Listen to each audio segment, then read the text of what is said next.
Thanks for joining us for Mule Days, 52 years young. I'm Steve Kenyon, and joining me, two guys who have had, between them and their families, I don't know how many decades of involvement in Bishop, California, in the Mule Days. Denton Sonke started with the Mule Days the second year that Mule Days started. His son, Dave Sonke, has been a part of the Mule Days for years. And both, by the way, guys that I got to know almost immediately when I got to Bishop a lot of years ago. Denton, you started the second year of Mule Days. Tell me about that. Well, I was a chamber manager. They hired me during that time, right after the second annual Mule Days. And the manager, or the Chamber of Commerce, was part of the sponsor along with the Packers Association.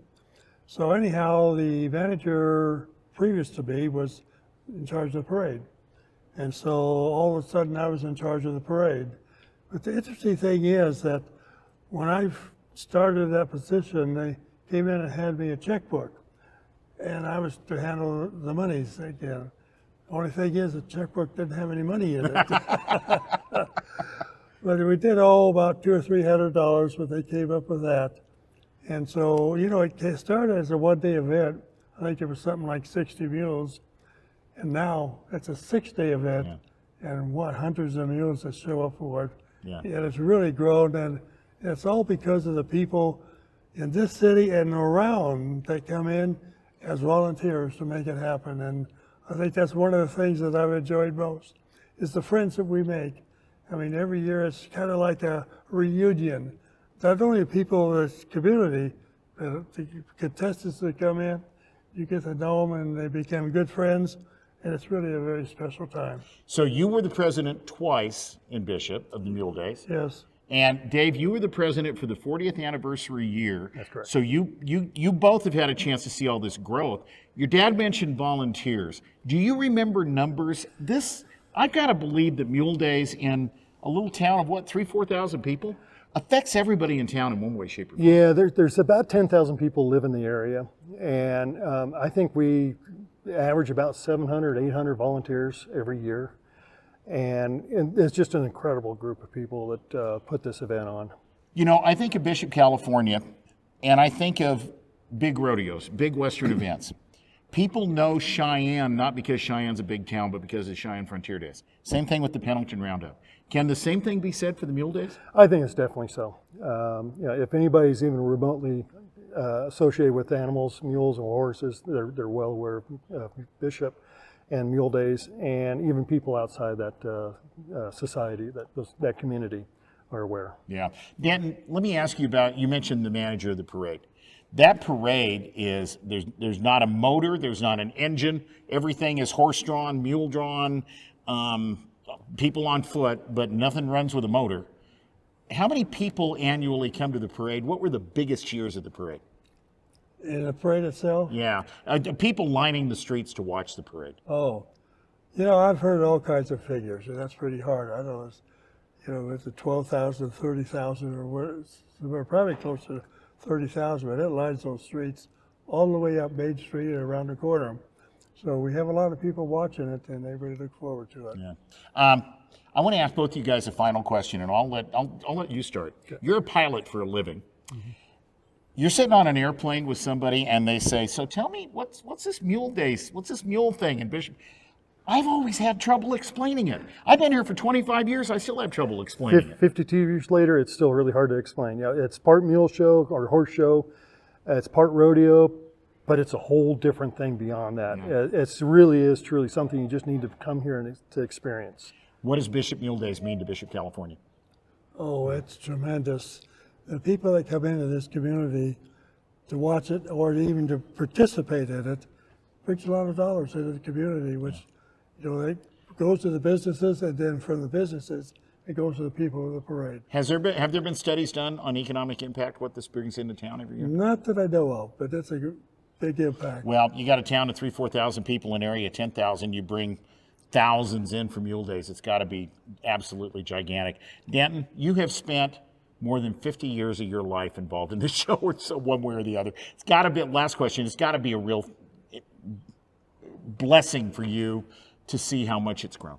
Oh, no question about it. You know, first of all, through the years, I've watched it grow. I've been kind of a part of that. and to work with the people, you know, like on our board of directors. We meet and we discuss a lot of things. We don't always agree, but we make a decision, we come out and we're friends. And so it's just a real wonderful thing to be a part of it, to know that you're doing something that's good. Is the best part of Mule Days the people you get to know in the Oh, regiment? absolutely. You know, I actually started same time Dad started in 1973. I'm sure I was running errands of all sorts for him, and you know, over the years, you know, it is absolutely. We've known each other for 25 years, I think, or close to it, and their people have been coming for, you know, all those 50 years. You know, the people that I basically grew up with at Mule Days, and you know, now their kids and maybe even some grandkids are here. Mule Days is underway. It continues through Sunday, and we hope you will join us. MuleDays.org is the website for all the details. Dave Sonke, Denton Sonke, two gentlemen whose families are now 3 generations deep in the Mule Days. These people are the backbone of what we do in Bishop, California. Thanks for joining us for Mule Days here from Bishop, California.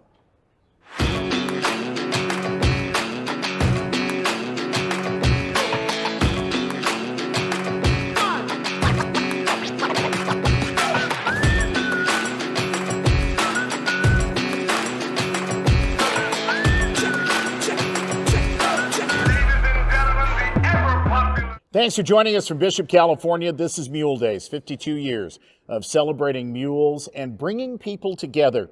A long time ago, when I first came to Mule Days, I got to know this gentleman. His name is Reed Hopkins. He's from Kernville, California, and is I'm not sure what your technical title is, Reed, the manager, the overseer, the man in charge of a great program called the One Spade Youth Packers. Tell me about your role with One Spade, and then I want to ask you about how it got started. Okay. Well, basically my role with the One Spade is we try and get a group of kids each year together to come up here to compete, and we spend anywhere from 6 months to a year getting them ready.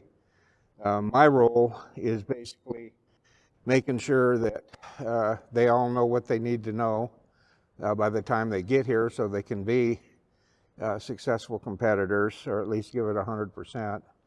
And, you know, basically my contract with the parents is to get them here and get them back alive and, you know, without getting hurt. Yeah. So it just encompasses a whole wide range of things. They, you know, keeping the animals healthy, keeping the kids healthy, and making it all come together.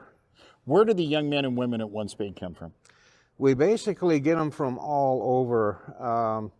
I've had, we've had several of them from East Los Angeles, Bakersfield, Inyokern, pretty much all over.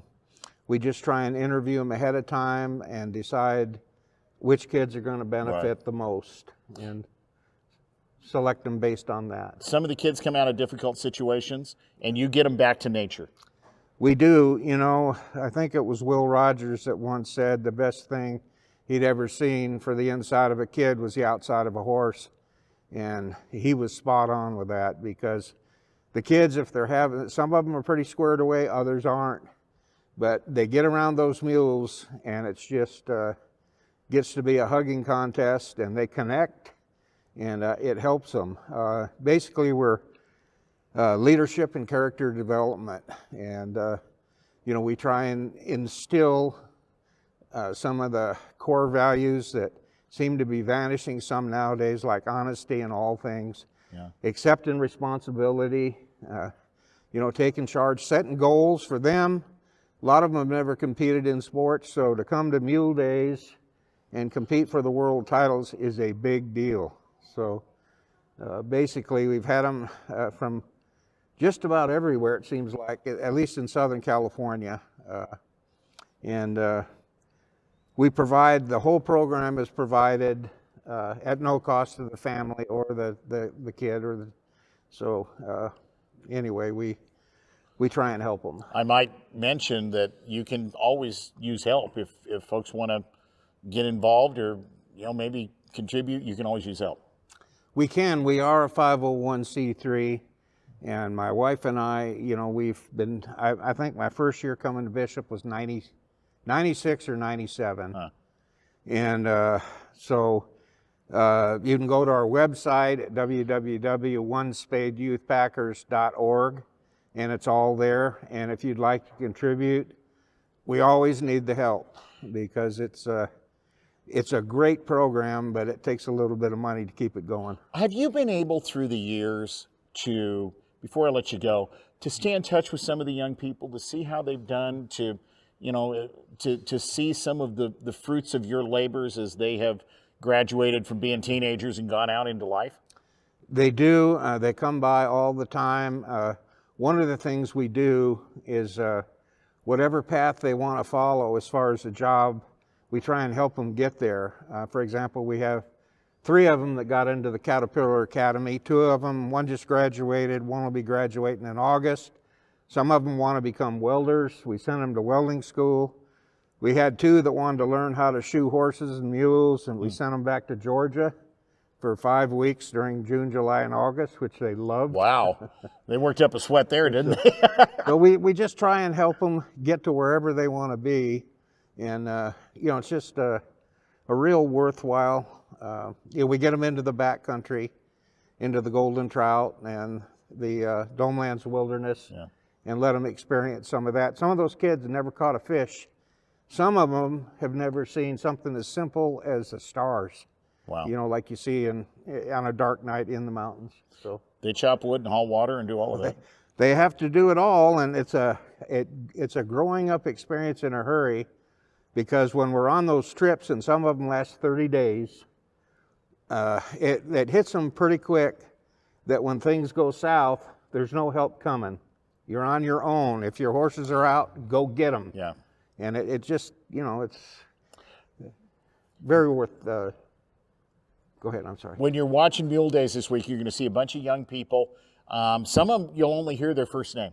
Right. But they are kids from the One Spade program. Some of them have come back to the Mule Days more than once. I mean, there are some I know that repeat year after year after year. I think you're doing God's work, Reed. I really do. And thank you. And thank you for bringing all these great young people to Mule Days. Thank you all, and we're going to keep all of this going, because it's the youth that's going to make it happen. So awesome. We're very grateful. Thank you. Mr. Hopkins, thank you. Okay, thanks. Reed Hopkins, One Spade Youth Packers. You'll watch him a lot during the course of the time that you're watching Mule Days. Thanks for joining us from Bishop, California.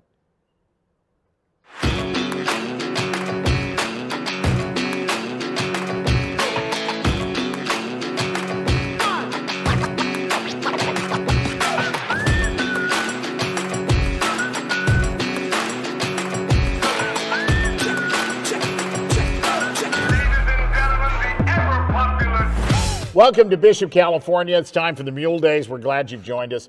I'm Steve Kenyon.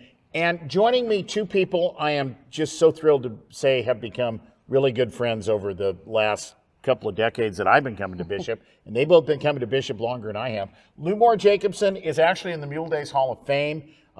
She's a college coach in a lot of different equestrian disciplines. Her husband, Rick Jacobson, has been a packer, has shown almost every discipline of mules that you can show here at Mule Days through the years. Lou, ladies first, I'm going to start with you.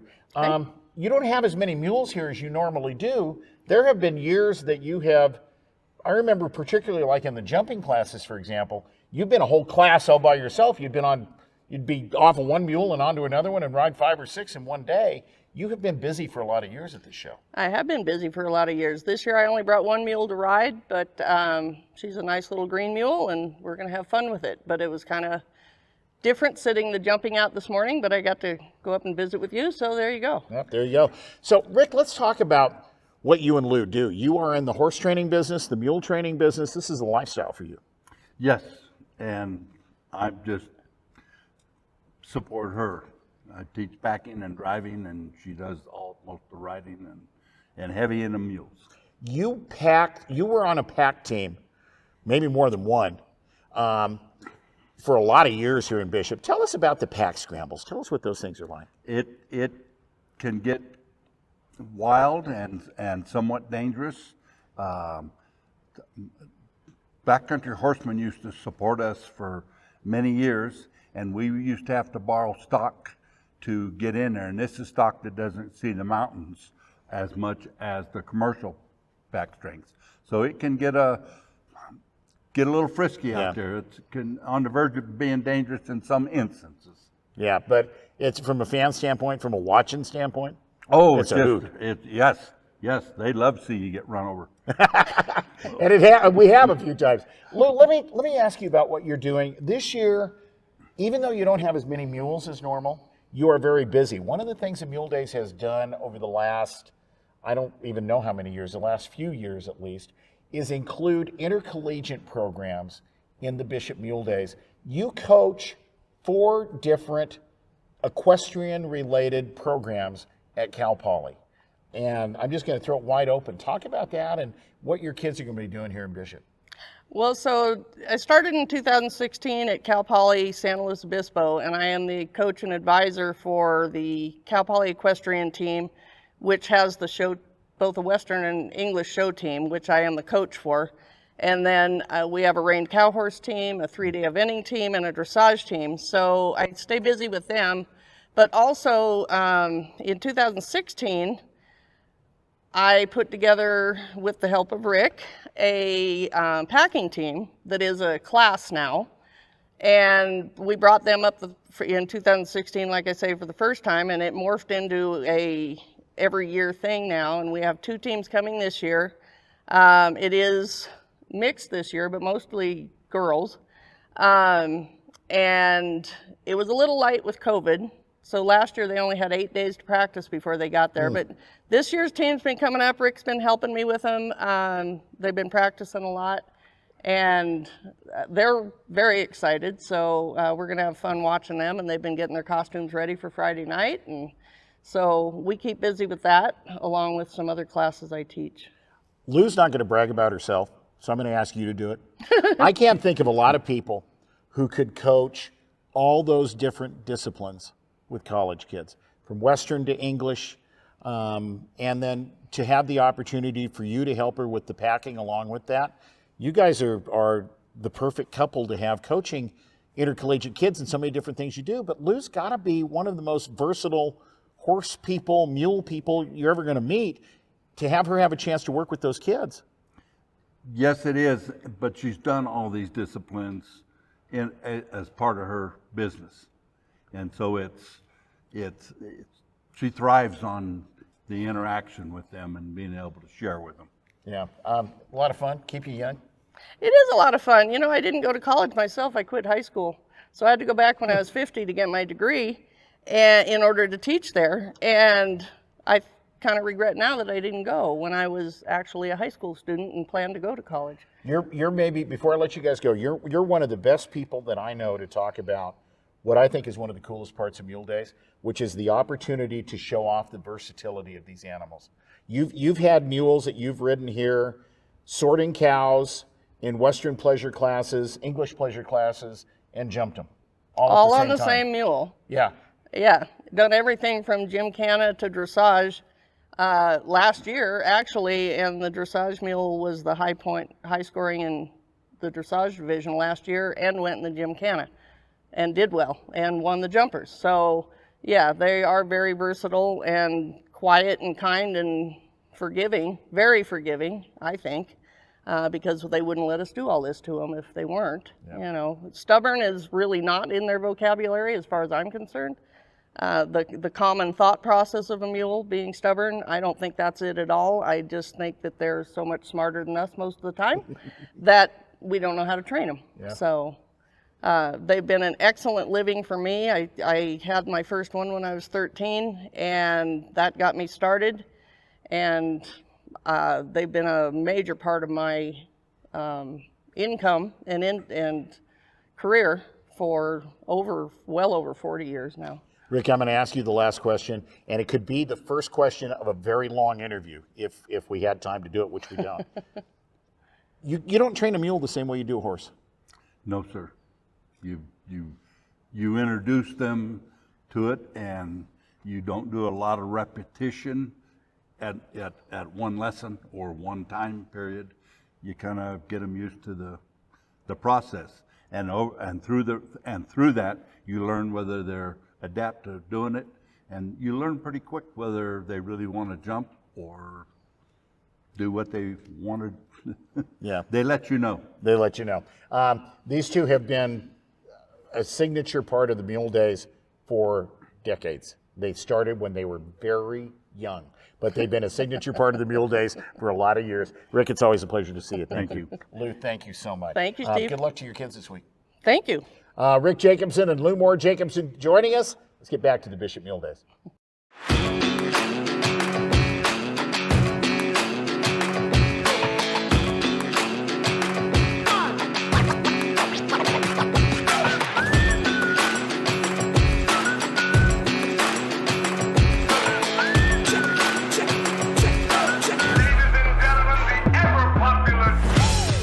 Well, hi, everybody. Welcome to the Mule Days live stream. It is Sunday, the final day of the Bishop Mule Days. Today is the day.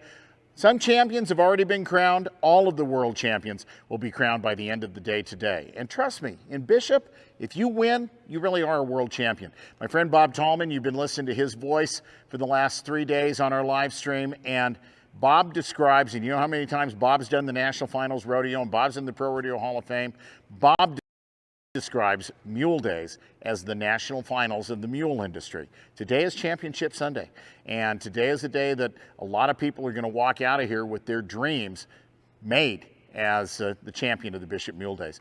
A lot's going to happen today, a lot more serious day maybe than some of the other days, and it will all end up with the World Champion Pack-Off. That'll be the last event, and that'll give the pack teams that you've been watching over the last few days an opportunity to walk out of here as champions. But I want to talk to you about next year, 2023. What are you doing the week before Memorial Day? Every year since 1952, Bishop, California has played host to Mule Days. It started as a one-day event, and then it started to grow. When I first started coming, the first day of competition was Wednesday. Now it's Tuesday because the show has grown so much. Why don't you think about coming out and joining us? Why don't you think about coming out and spending some time in the Eastern Sierras? Maybe while you're here, you book a pack trip. Maybe while you're here, you go fishing. Maybe while you're here, you do, it's an interesting thing about Bishop, California. Every single hotel in this town has got a fish cleaning station. How many towns do you know that have that? I mean, fishing, going outside, this is a hub for people who love to be outside and love to spend time in the outdoors. So muledays.org is the website. Think about coming and joining us for 2023 when we do this all over again for the 53rd annual. Today is the day that we crown champions. This week we've had a chance to visit with a lot of people, and I hope you've enjoyed the interviews that we've done with so many of the folks who've been legends at Mule Days. Tim Phillips, he's a multiple champion. Mule Days Hall of Famer Lou Moore Jacobson, she's a multiple champion.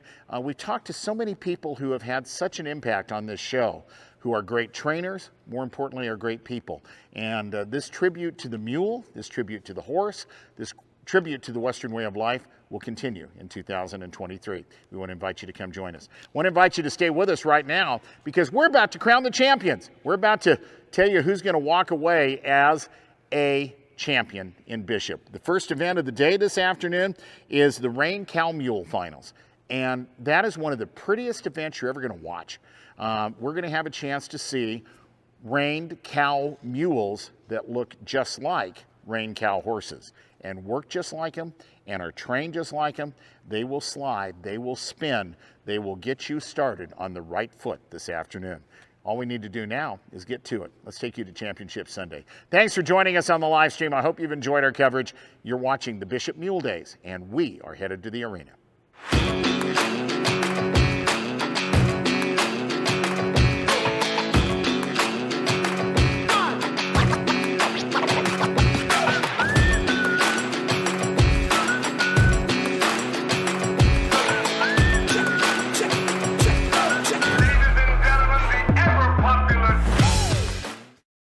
Hello, welcome to About a Minute with Jimmy T. Today we have Miss California High School Rodeo Queen, Courtney Jones. And what's happening on June 18th?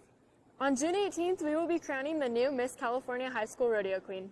Oh, so this is your swan song. This is. But you'll be back here, right? I will be back, yes.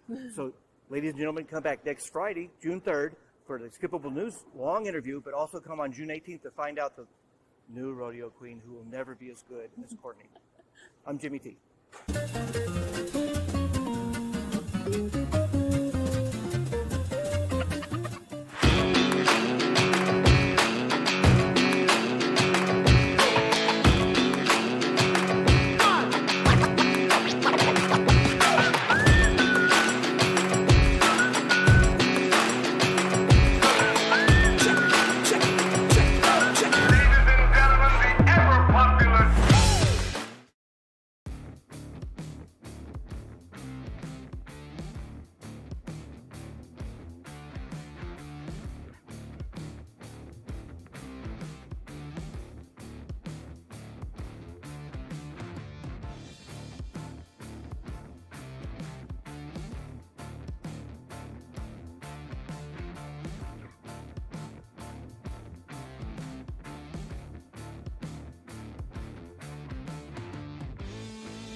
have it to her for her chanting. About 4 inches. If she won't be if she's too quiet, just put it up a little closer. Okay. All right.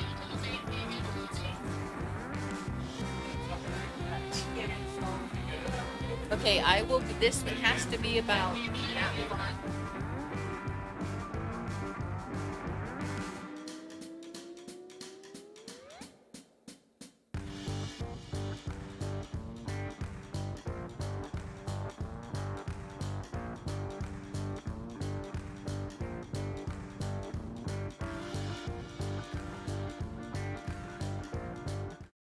Hi, I'm Jason Brown, and I'm here with Donna Bird. Donna Bird, you're an executive director of Mule Days, correct?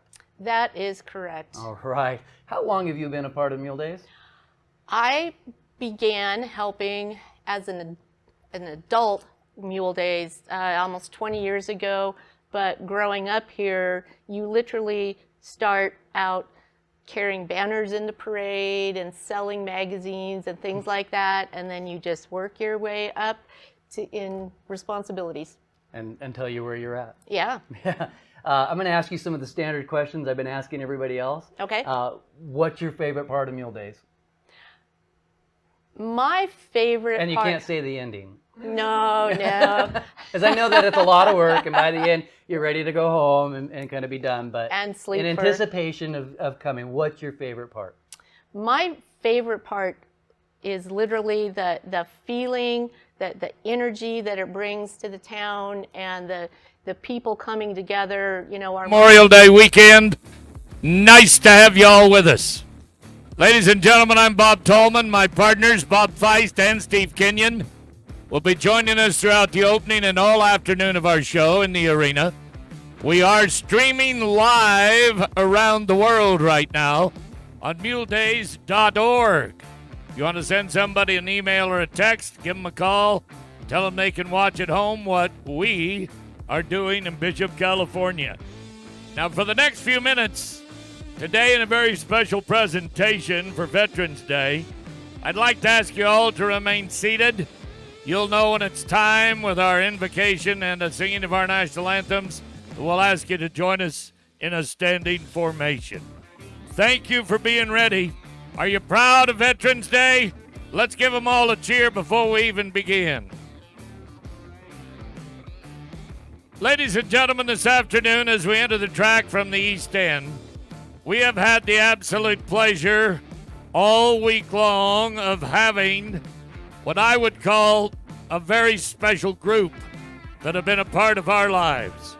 And as I say that, as our flags start to fly today, I welcome the 11th Armored Cavalry Regiment and Fort Irwin as our fort that they represent for the Mounted Cavalry.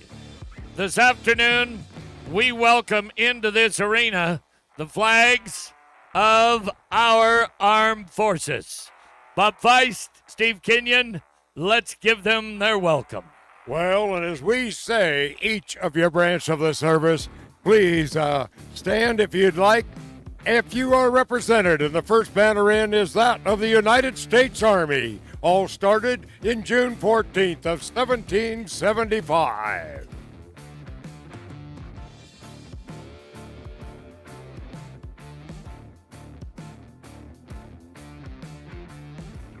Well, Bob Feist, the second branch of our military to be founded and to serve our country, developed just a few months later in October of 1775. And I'm looking for all the veterans who have served in the United States Navy.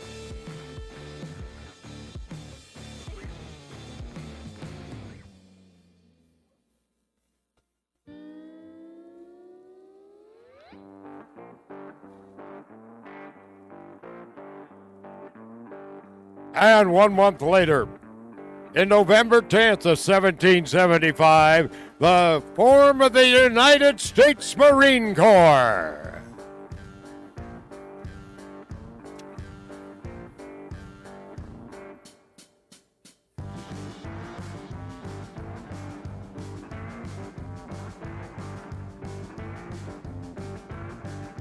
On August the 1st of 1907, America went to the skies with the founding of the United States Air Force.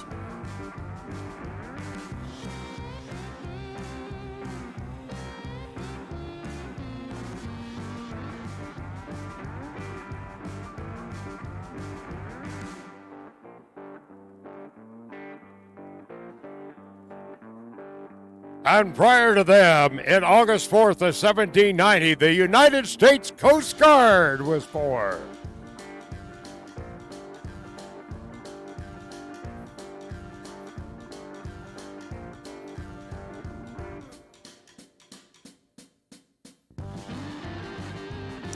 Now, ladies and gentlemen, as you're going to learn this afternoon, the Native people have had a tremendous impact on our United States military.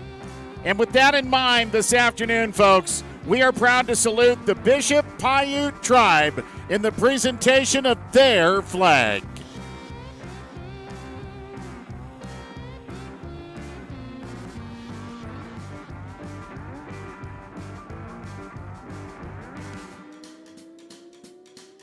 And on Memorial Day, as we realize that there is many that have given the ultimate sacrifice, and those that never come home, some missing in action. And now, Joe Gonzalez in the POW flag. For those that we still have prayers and hopes and thoughts for, always, so we return to our native soil.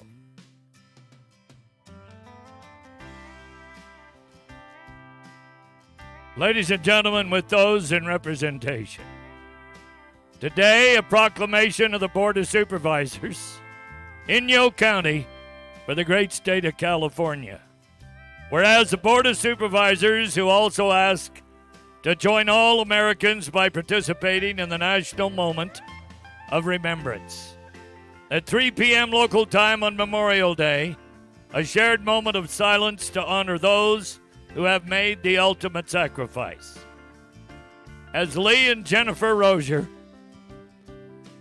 and these 12 black mules enter the arena, let it be proclaimed that May 31st, 2022 be observed as Memorial Day and be duly recognized and honored with reverence and gratitude. This is approved and adopted as of last week, the 17th day of May, 2022, by the Inyo County Board of Supervisors. Gentlemen, as our wagons enter the arena this afternoon, behind Lee and Jennifer, we welcome Mr. Penny Broyle, Mark Mallory, and of course, Big Andy, our own, from right here in Bishop, in the lead with the veterans who we'd like today to recognize. Now, as the list is varied and tarried, we welcome Earl McWilliams, Navy, Air, Vietnam. Sean McWilliams, Army, Iraq. Pete Gutierrez, Army, Vietnam. Jim Schneider, Marines, Vietnam. John Underhill, Army, Vietnam. Lou Talbot, Navy, Vietnam. Rich Standridge, Navy, Desert Storm. Josh Nicholson, Army, Afghanistan. Joe Prater, Army, Vietnam, 62 to 77. Tim Wolfbrandt, Marine, Afghanistan. Bob Kendall, Army, Fort Hood. Scott Newcomb, Navy Corpsman, Fleet Marine. Also this afternoon, Warren Pinky Alsup, United States Air Force from 1955 to 1959, missing in action in Vietnam in 1969, James Burcham. Norm Nuffsteyer, Air Force, 1953. Additional tribal members, if I might, Mr. John Frankston, United States Army. Katrina Martinez, United States Marine Corps. Vernon Bernard, Army Gunner, Vietnam. Angie Eddy, United States Army, Army Reserve. Charles Keller, Sergeant in Army 1st Cavalry. Gordon Green, United States Navy. Ladies and gentlemen, also in these wagons, I recognize John, better known as Joe R. Manuletto Jr., United States Marine Corps, 1968, 1969, Vietnam. Karen Sal Manuletto, United States Marine Corps and United States Army National Guard, 2001 to 2009, Iraq. Passed in 1999, John R. Manuletto III, United States Marine Corps. Folks, Sal's grandpa, John R., and Joe R.'s dad, and this group with the United States Marine Corps makes up 4 generations from World War II in Hiroshima to the day today. This is 4 generations as we recognize them, of course, as one of the original 29 Navajo code talkers. Johnny, call him Manny, with a 3-year-old full-blooded English bulldog who assumed the duties of the Marine Corps Recruit Depot, San Diego, the official mascot, in 2019, was named in honor of Sergeant Johnny R. Manuelito Sr. Before you today is what Bishop has lost. As we put them all in the circle of excellence, Mr. Rozier, if you would encompass them.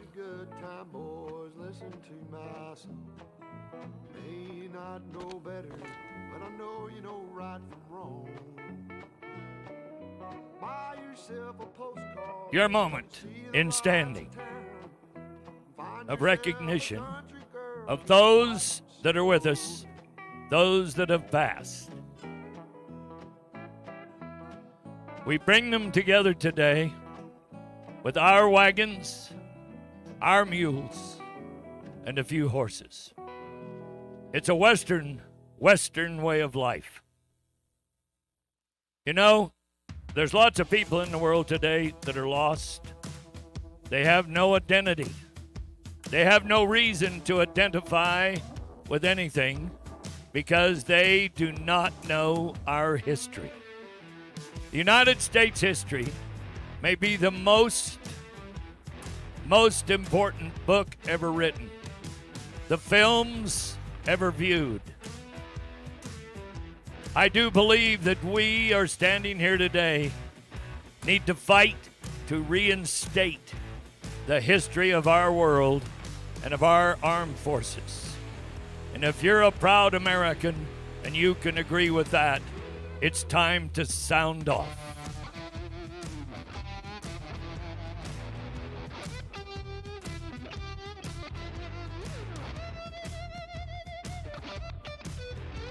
There's one way to get happy, and there's lots of ways to remember sadness. But the happy moment would be when that white mule crackers the replacement, of course, of white trash, and Bryce Hathaway come to this arena at the speed he likes to travel with the flag of the United States of America.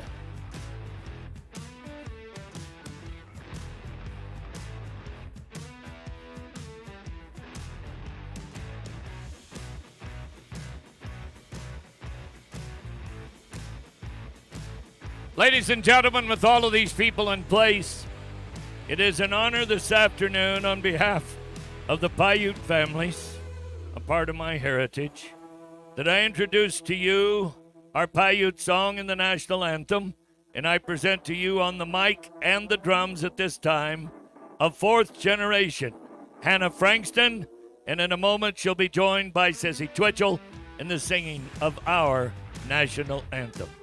Miss Hannah, the arena is yours.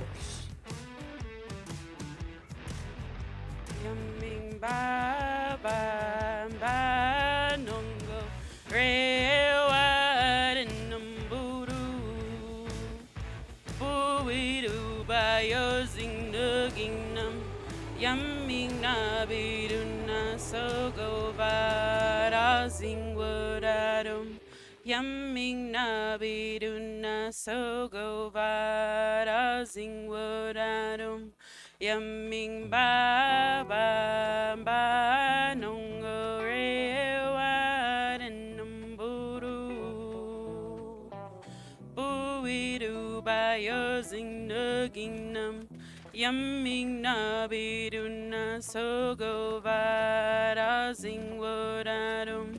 Yamming na biduna so go vara sing woodadum. Yamming ba ba ba nungo rewad and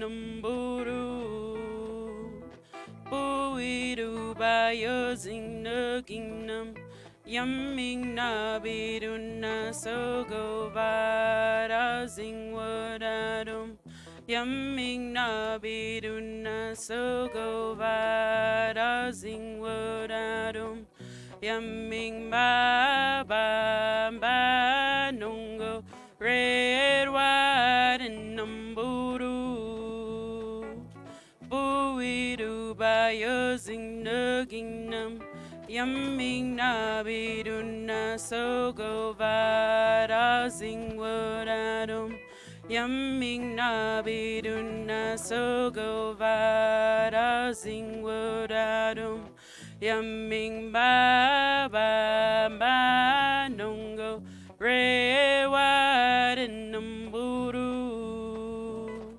Buidu ba using nugging Yamming na biduna sogo vada zingwadadum. Yamming na biduna sogo vada zingwadadum. Mano.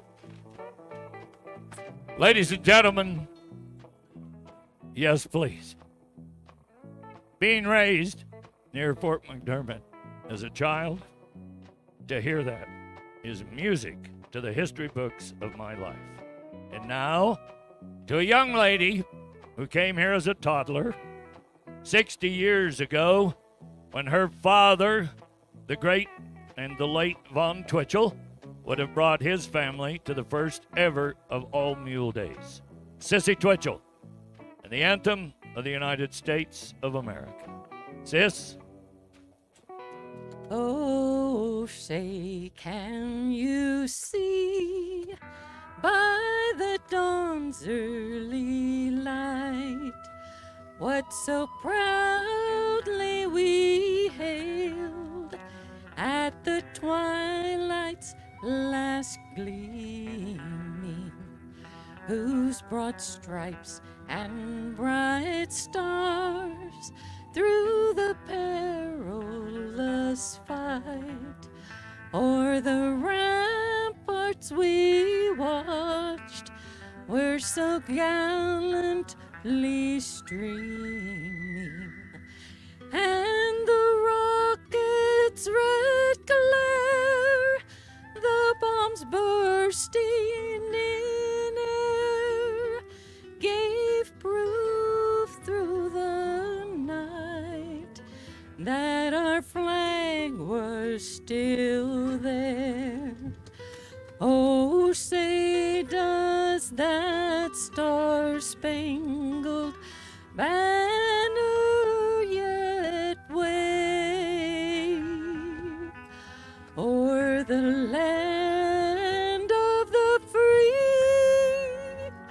and the home of the brave? Thank you to Hannah Frankston and to Sissy Twitchell. Ladies and gentlemen, that is our tribute of the day. As we have the opportunity, Bryce, you brought him in. I'll let you take him out of here. Steve Kenyon, Bob Feist, what a tribute for a beautiful Sunday afternoon, gentlemen. That was the right way done. Oh, thank you, Bobby, and thank you all our Teamsters that took part in this. And, of course, I'm on top of the board here. Rick Messenger, we thank him very much.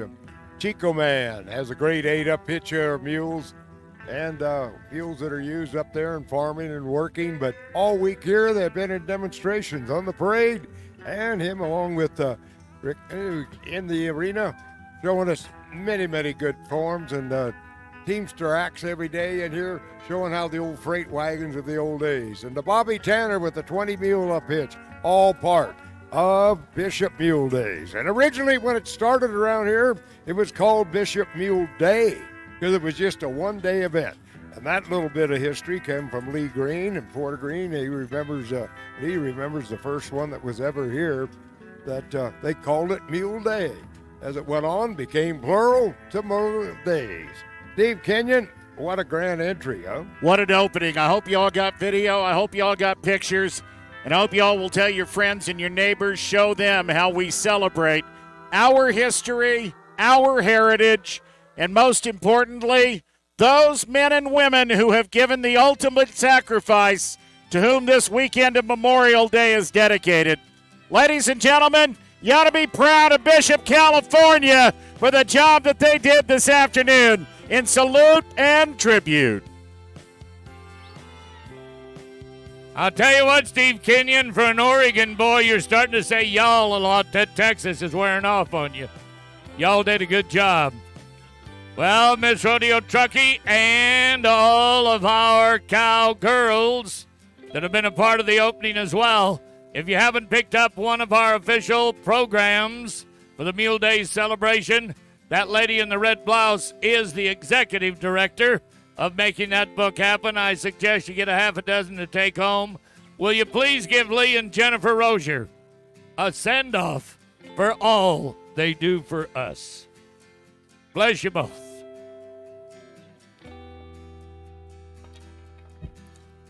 Well, ladies and gentlemen, it's showtime in Bishop, California.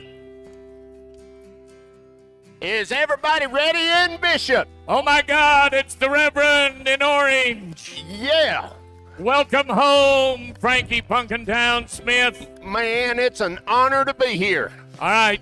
Now, I want you to be careful because I am going to bring the tractor for a fast drag. For a fast drag? Yeah, for the Bring reason. him in here. Here's the reason. I'm going to have the tracks out of here because we are going to have three of the greatest Raincow Mule finals. Top finalist, Jim Edwards is here as our judge.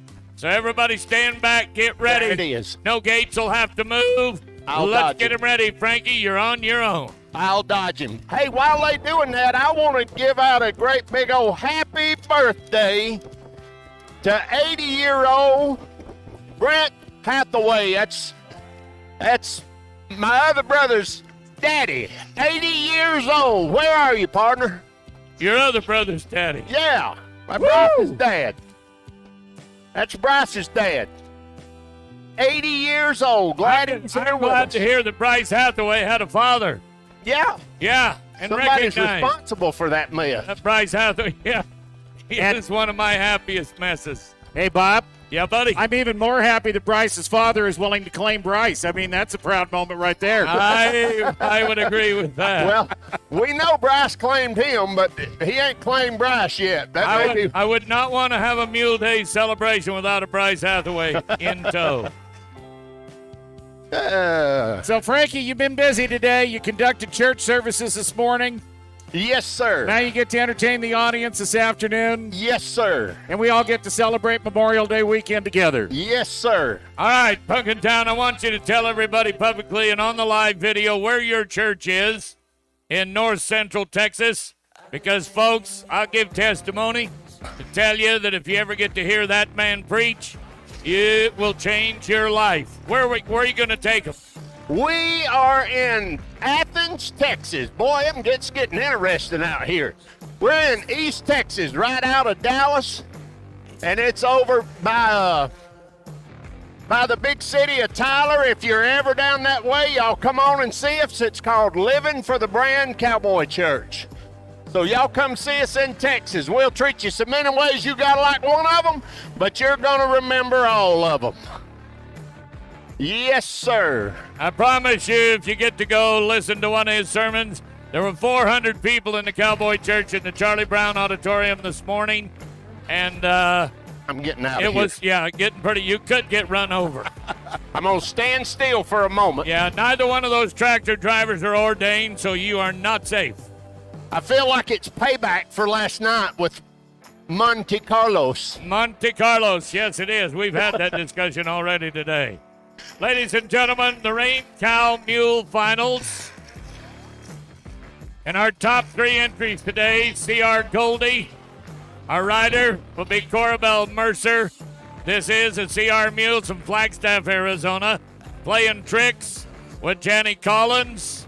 Eva Burkhouse is the owner of that mule. And Heart Be Lonesome Rebel, Jim Brumfield. Cheryl Pankovich, San Juan Bautista, California, is the owner.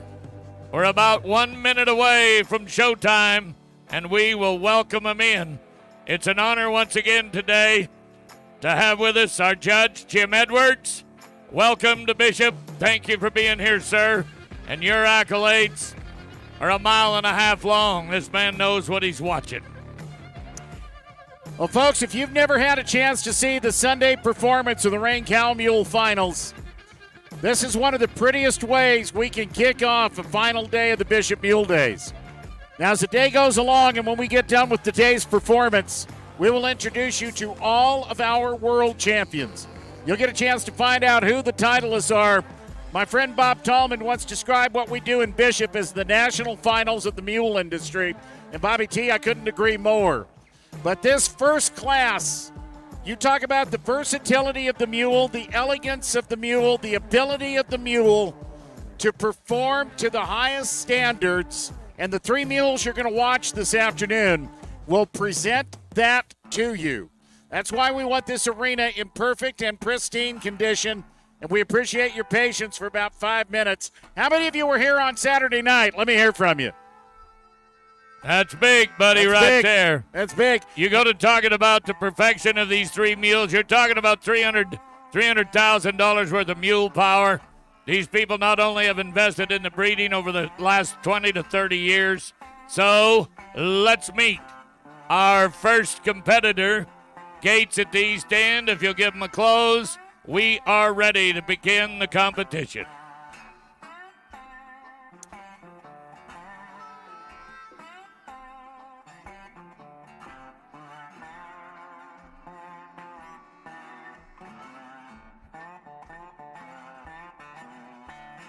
All right, Bob's gates on the east are closed.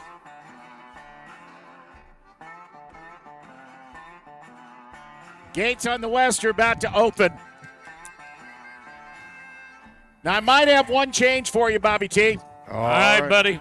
Our judge is calling for competition. Yep. All right, Roddy Loray will be the rider. Is that where you're going? That's where I was going. Okay, 230 CR Goldie. We are ready to begin. Now, Rod and Connie Loray, his beautiful bride, out of Flagstaff, Arizona, have been for at least 3 decades a major part of the Bishop Mule Days. They've done a lot of winning. These CR mules, this CR Goldie mule, this is not the first time that Roddy Loray has had the opportunity to present on a finals Sunday in this competition. Our judge is making final preparations, making sure all the markers are in the right spot. Well, Bob and Steve, I think one of the key things that when you come here, people are awed. We see cutting horses all the time on our World Channel and also on the Cowboy Channel, the cutting horse competition. But you see what a mule can do in working a cow and doing the reining. We see a lot of the reining competition through the horse show world and through the American Quarter Horse Association. But when you get here to the mules, I just totally admire always the talent that they show and the skill that they show and the agility. And I think this here, when you get down into the finals, it is always good to see these top-notch ones. How many that competed, and any of you have ever competed in a reining contest or a precision, you know that you might have just a little slip-up that didn't get you to the finals. So there were some very top talented other mules in this competition as well, but they didn't just quite make this top 3. But it doesn't mean that they aren't excel in this event. It's just that sometimes things won't go right and you'll have a good day. It's no different than a batter or a quarterback. Well, looks like we're ready. And Mr. Huddy is in. There's a pattern that they have been given. They know this pattern, and you'll figure it out here in a bit, and that's part of it. You get that mentally in their mind and to go to work. Mr. Loray, the arena is yours.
here Judge is looking for the changing of the leads and also the speed, which they go into a regular turn and then go into a slow, now back, we go to the other direction, the change of the leads. The leads is the balance that a horse or a mule keep, and if you look and you aren't familiar with what we talk about a lead, if you look to the left front leg right now, it is leading the other legs. That is the balance point. It's always if an animal is leading in one direction, that is no different than us walking downstairs. You're a little stronger on one leg. If you may enjoy an observation, you know, when a horse or a mule will lick their lips, it says they're totally satisfied with their life at that moment. See, our Goldie's been licking his lips since he came in here. That is a satisfied mule.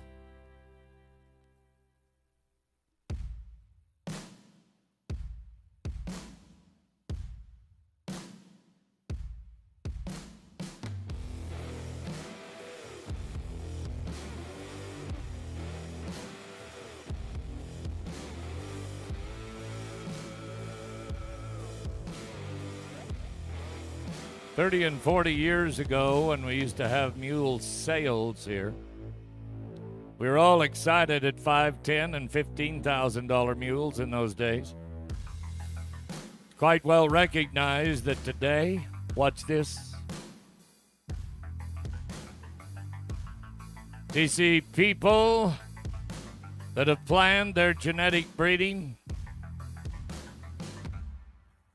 for years to come to write a check for a 6-digit figure for mules like this. Awesome.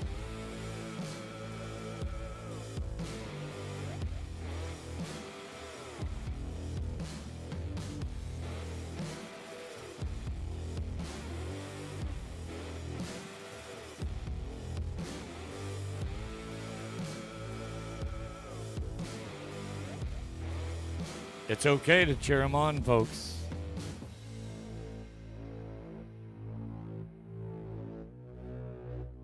Guys, look at him pivot on that inside hind leg.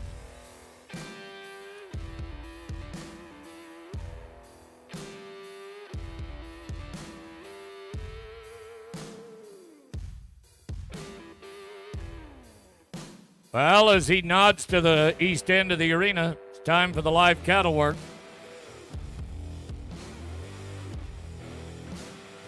And here normally what is done, the cattle come out and then they'll do what is known as boxing a cow. That'll be showing that they have control of this animal at one end. And a mule is no different than a horse in the fact that, and a good cow dog, and that they'll look and they want to get the sense that, yes, this is the cow we're looking at. And then the mule will take over from there. You'll notice there'll be very little of the reining. Most of it is just natural. The cow moves, the mule will move. Bob Feist and I have been interviewed and told a story about the great state of California 100 years ago, 50 years ago. The rest of the world would like to take claim to things like the snaffle bit futurities and the great cow works. Basically, 9 out of 10 of these types of disciplines and competitions all began with the Spanish and the great state of California in horses and in mules. Now, folks, you saw the boxing. He's going to take him down the fence, turn him back each way, into the center of the arena, and do the same.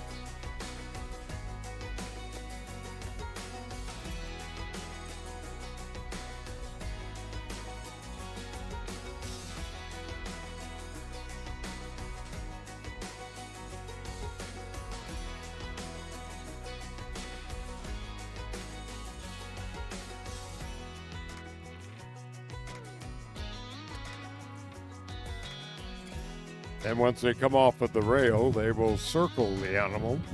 And again, showing that they're in control of it. Okay.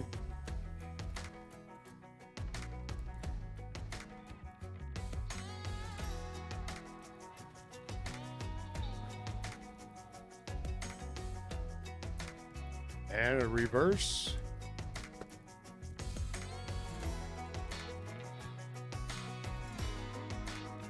And that's the end of the work. Entry number 230, C.R. Goldie. Roddy LeRae on top.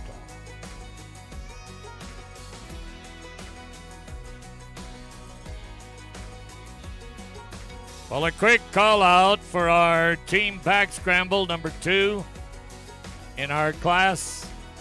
The big pack scramble, it'll go around the track today. We'll follow this class immediately.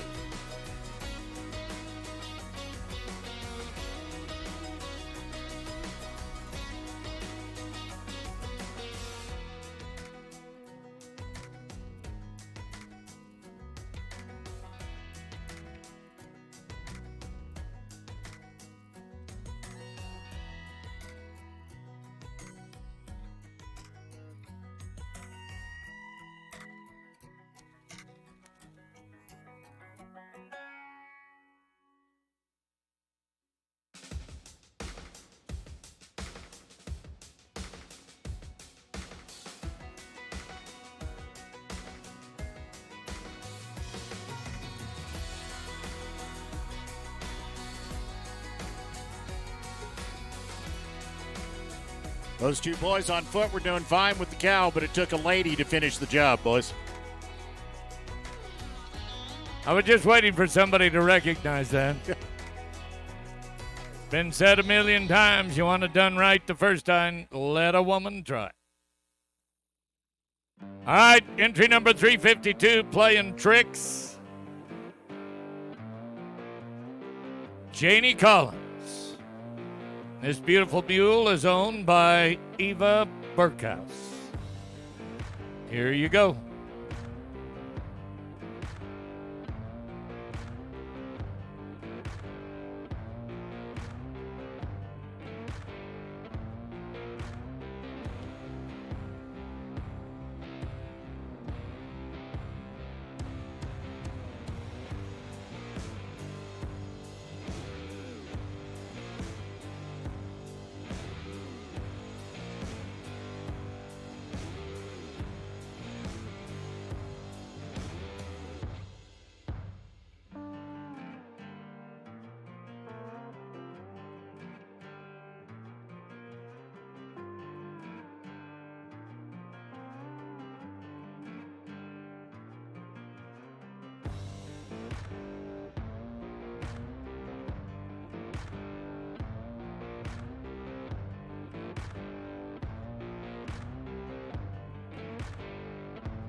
Guys, I talk about the versatility of the mule.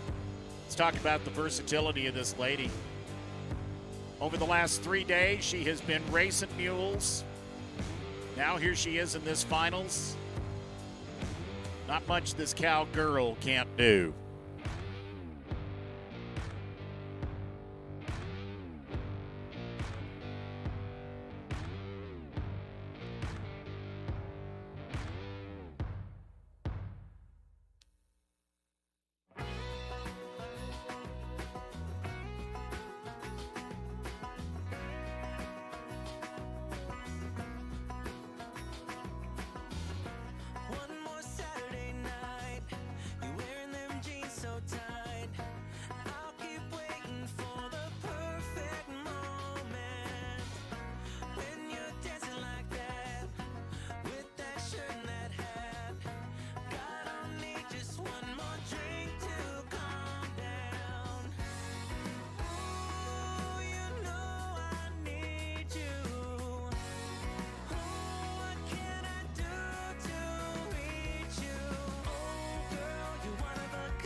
Well, Steve Kenyon, as you're watching these mules and talking about variations, there's one thing about horses, they'll learn to do it all, and they're somewhat similar. You may watch 10 different mules today, they'll all do the same thing, but in their own manner.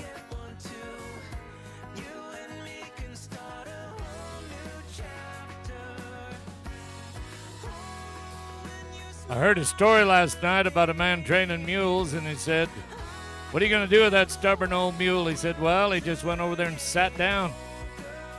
He said, "You've got to be smarter than a mule to just wait for him, and he'll get up in a minute and show you how to do it." When it comes to training mules, the first 3 rules are patience, patience, and patience. But once they learn, they never forget it.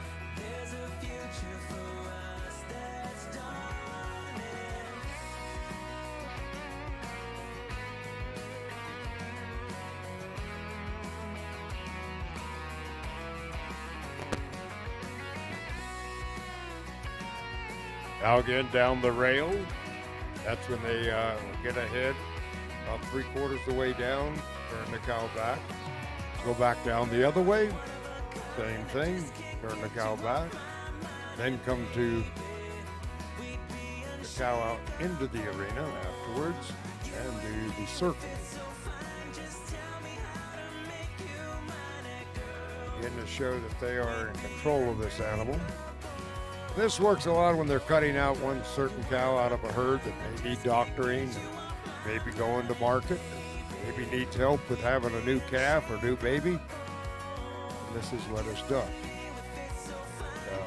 Take a mule out into a herd, take one out, and show the animal that you're in control. Be able to put it right into a gooseneck trailer and go on. The reverse, very nice.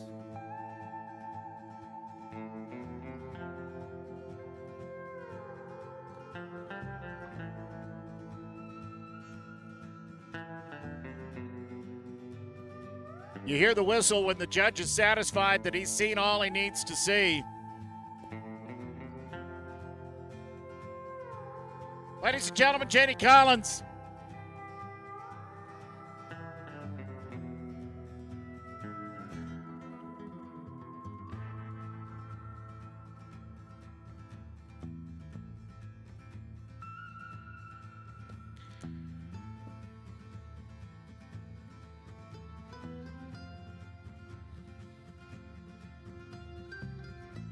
How about y'all give that lady a big round? Very nice. You're right, Tolman. I do say y'all a lot anymore.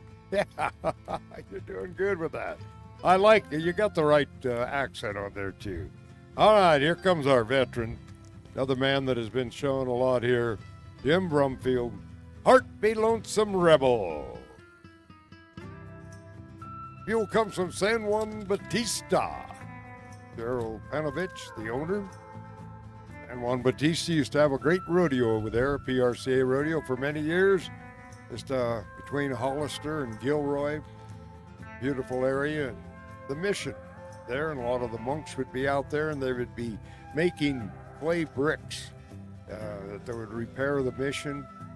And that particular soil around the San Juan Batista area was very well known to have the right moisture content and the right adobe mix to make the bricks that the old missions and the coast of California were made of. But Jim Brumfield riding one of the mules from that historical town of San Juan Batista.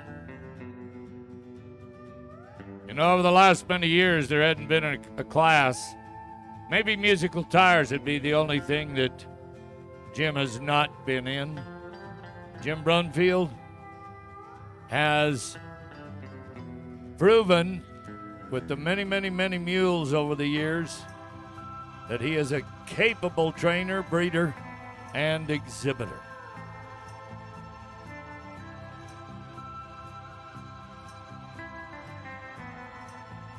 Bob, I think it's fair to say that of all the winning this man has done in this arena, Pretty good sized chunk of it has come on this mule right here. Yes. Heart Being Lonesome Rebel, 17 years old. This man is a published author. He's a mountain man. He's not one bit afraid to get up into the hills. He's got a special bond with this mule, folks.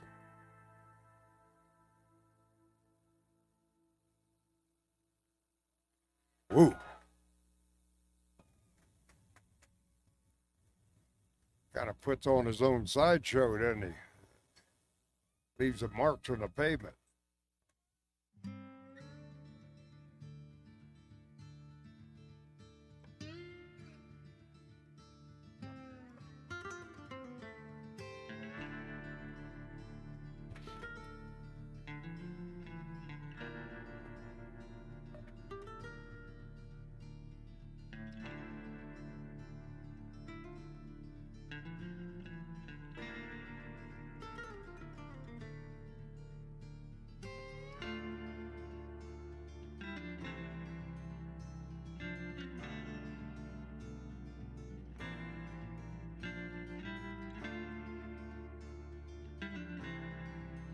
Well, as he calls for the cattle, the dry work proved itself.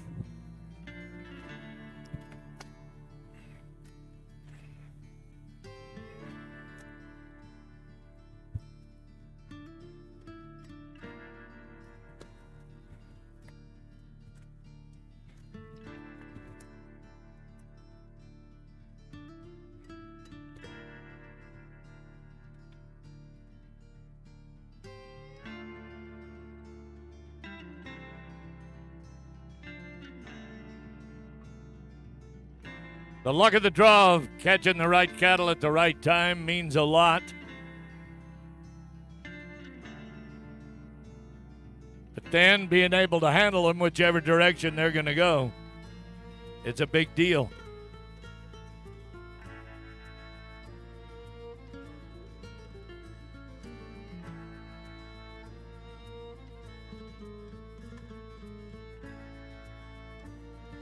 Just a show of affection.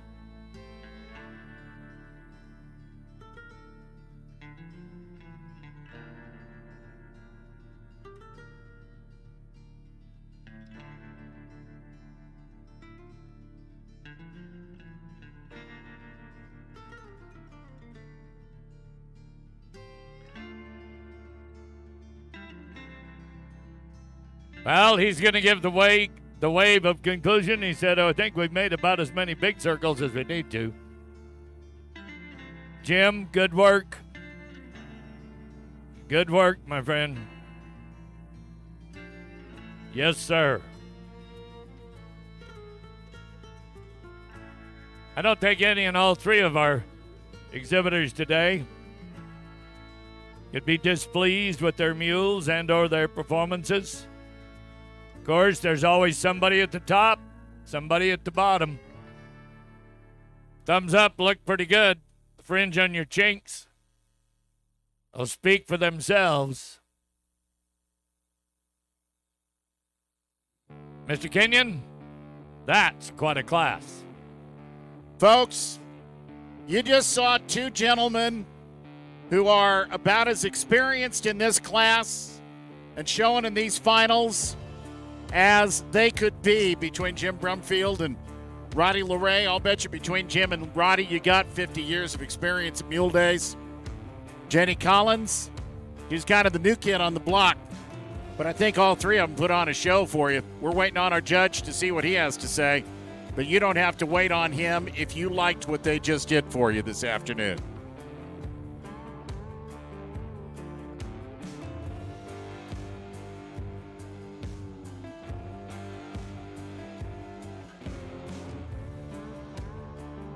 Jim Edwards, I do believe they have brought you a radio and or a microphone.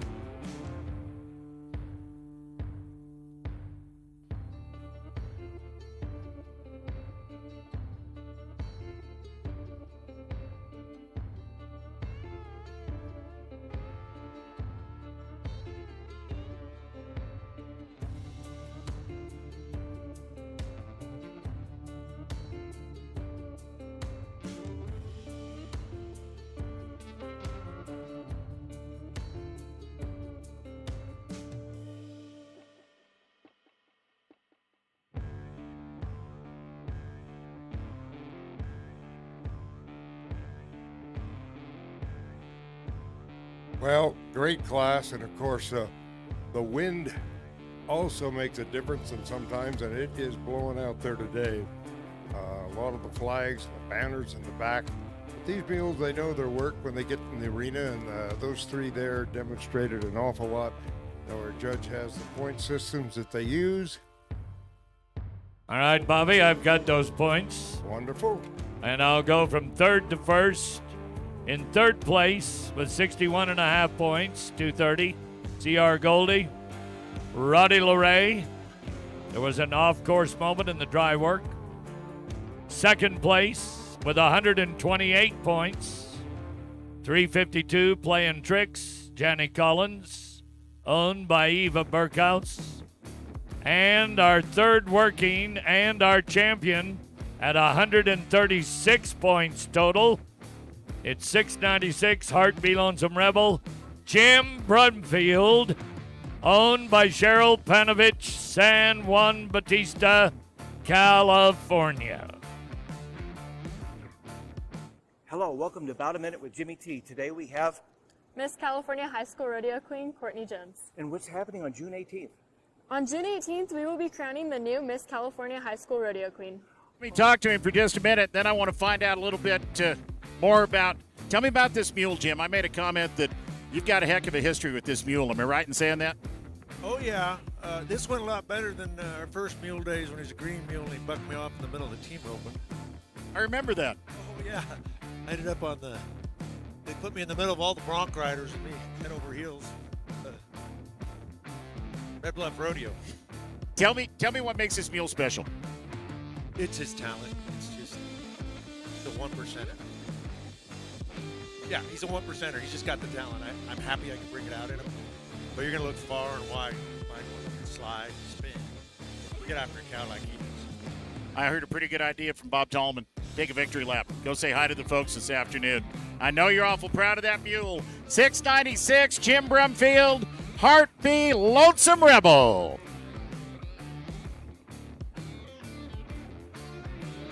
Jim Edwards, our judge, thank you. Job well done, sir. Hope you've enjoyed your stay in Bishop, California. Jim Brumfield, what an honor. All three of our competitors. Good job, cowboy. He'll do it again. He'll be back. There'll be another day. All right, Mr. Kenyon, Mr. Feist, here comes the king. The king of judges, the world champion, backcountry horseman Packer. I won't tell you how long ago it was, but he walked straight up in those days. Yep, him and Jim Harvey, Mark Thompson, and the rest of that crew. What a bunch. Ladies and gentlemen, Jerry Jones enters, and now come our Packers. This is the Team Pack Scramble, and we will be going around the track. All right, Kenyon, as they're bringing them in, let's describe what they're going to do to set them down.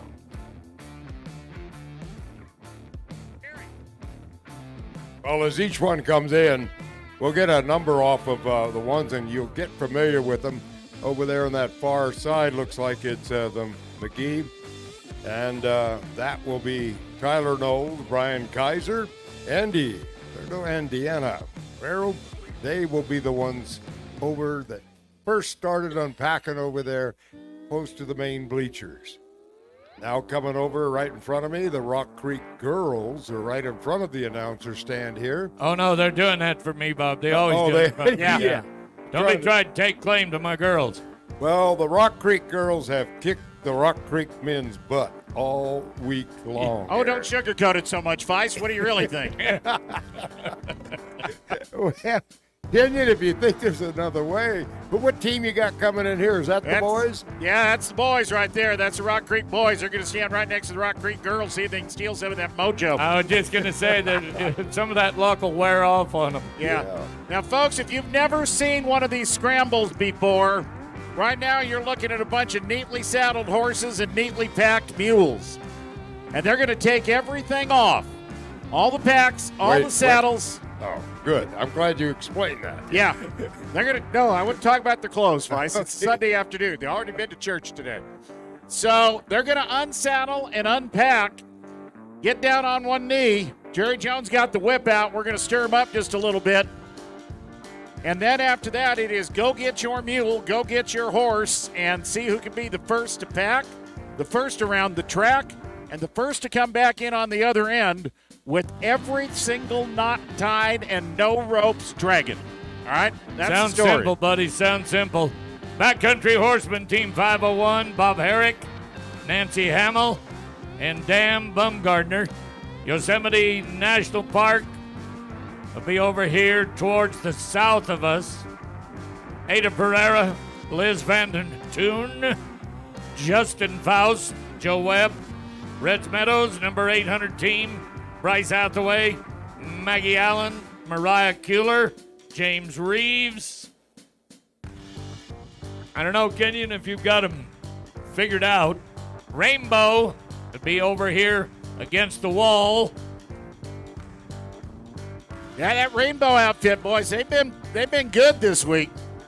Well, that's Trent Peterson, Mikey Corona, James Buster, and Tim Oakes. The McGee Creek Bunch, Tyler Knowles, Brian Kaiser, Andy Acerto. He's the king of the Packers in that group.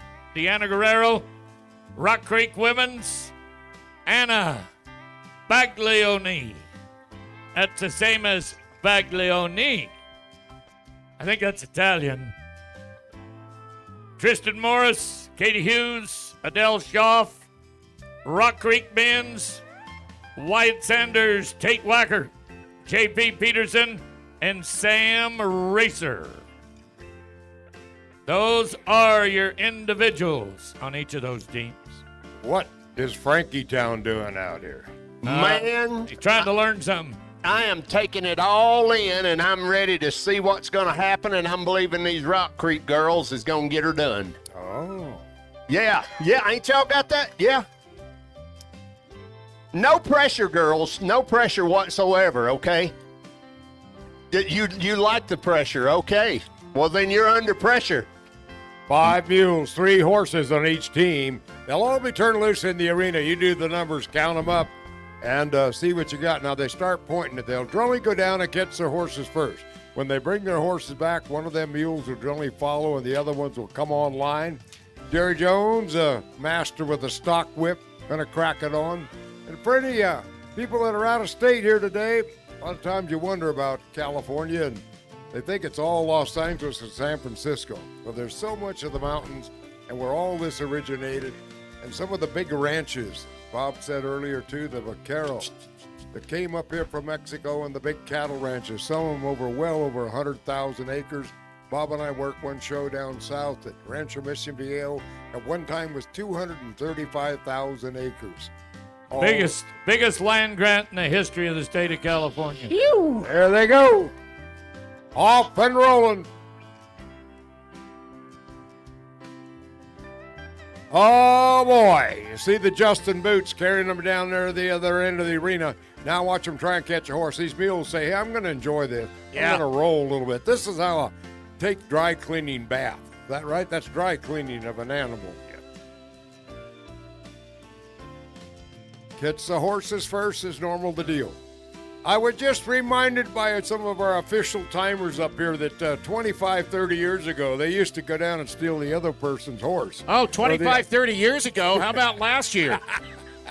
And they'd keep looking to try and find one of their horses or one of their mules, and some other counterfeit team had kind of just slipped it away. Yeah. One year we had, were you here? Yes, Kenyon, I know you were, where they had it coded.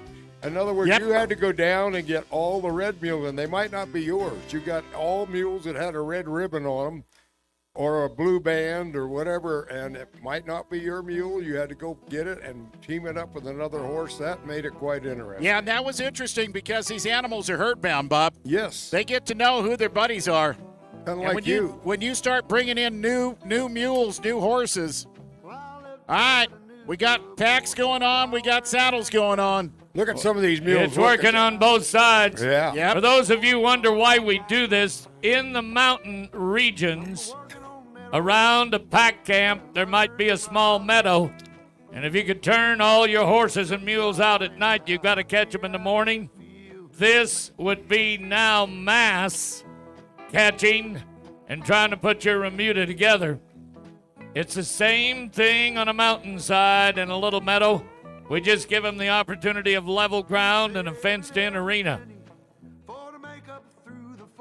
And if you do book one of these pack trips up in the mountain, don't think they're going to be hasty like this with No. you folks. They take care of you. Very easy going. The food is outstanding when you go in the mountains. But this just shows their skill. Who can be the fastest? It's like when rodeo started. Cowboys would get together, one ranch against another. They'd always think to have one horse they thought could outrun any horse in the county or the country. Same way with roping and riding bucking horses. They always had a little inner competition. Well, this competition started years ago here when they knew that maybe packers could outpack another packer. Do it quicker, do it right. All the hitches have to be right, and that's what Jerry Jones is here to make sure that the box hitches, whatever they'd use on them, diamond hitch, whatever, no ropes dragging. And that's what going around that back track will sometimes ruin a perfect team. They might be the first team out of here, but they'll be disqualified on the back end or will lose part of their gear. Well, we see anybody have the advantage. It looks like the Rock Creek boys are doing pretty good, but I hate to say it. The girls got have your team their- over here on the south side, guys. They're right up against the fence. Yeah. Using that fence as their barrier. The girls look have awful everything good. saddled. Everything is saddled with the girls. All the horses are saddled. One more mule to pack. Yeah, I'm trying to figure out who owns this one wayward mule. Oh, it's the Rock Creek girls. Oh, I thought it was an extra. Yeah, No. It's all right. They can double team him when they get him back here to put a pack on, put the loads on with it. I see a lot of saddles and a lot of packs on, guys, on both sides of the arena. Hurry up, girls. Come on. The worst part is when they start flinging these ropes over, you have to be careful because you might hit one of your own teammates or hit one of your animals and spook it and make something drop on the ground. So sometimes you'll see one isolated off to the side, but you'll see these guys throwing these lines and gals right in the midst of it all. Bob, how long are those lines? Those are not short ropes. No, some of those are 30, 35 foot long, and by the time you either get a box or a diamond hitch tied with them, you've got 8, 10, 12 foot left if your load and your packs aren't full. Yeah. They'll have plenty of time to duplicate them back, fold them over, tie a knot, get a half hitch in it. Yeah. They do not want any of that dragging. And Bob and Steve, years ago it was just all manila grass ropes, and they were a little tougher. Then they went to the cotton ropes, a little softer. And now you see a lot of them using the poly and the cross and the hybrid ropes, little softer, little easier to tie the knots with. Oh boy. Yeah, and the weather doesn't change them so much. The old Manila grass rope, man, when it was cold, they were stiff, and when it was hot, they were very limp. Oh, look at here, boys. Yeah. My girls, look at my girls. Yep. They're making the final touch. Yeah. Final tie-off on the final mule. Get those mules hooked together. Somebody get a horseback. Hey, look, I see a team getting horseback. How about Rainbow? Yep. Rainbow Pack Station. They're in place. They're not the only one, boys. Peterson.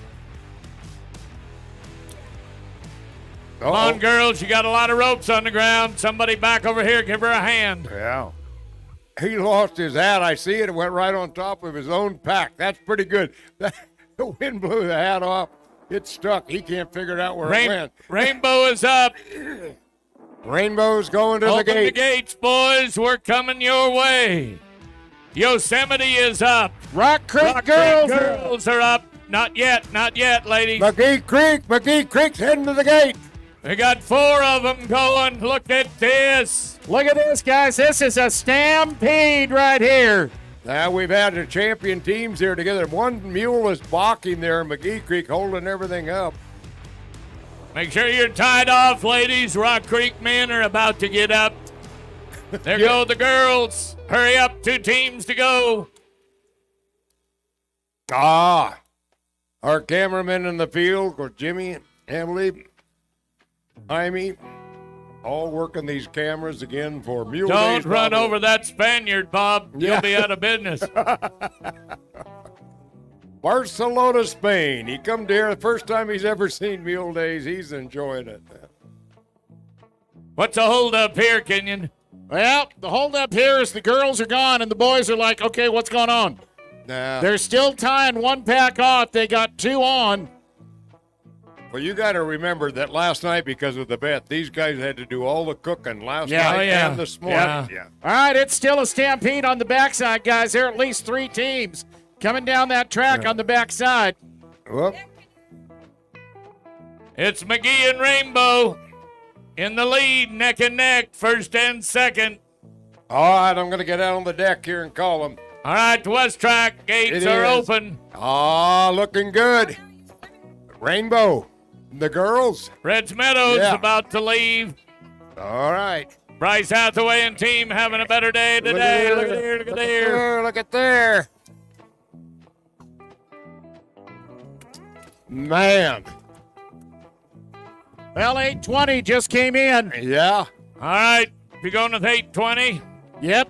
give it a congratulations to Yosemite National Park. Ada Pereira, Liz Vanden Turn, Justin Faust, and Joe Webb.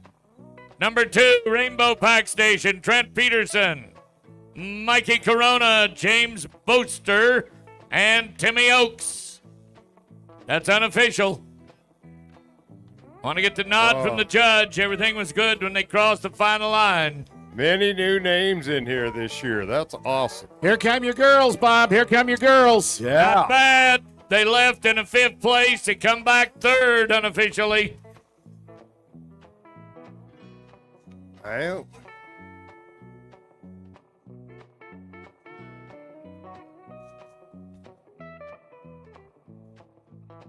Something happened on the back track. I'm not sure what, but somebody lost some gear. And Yeah.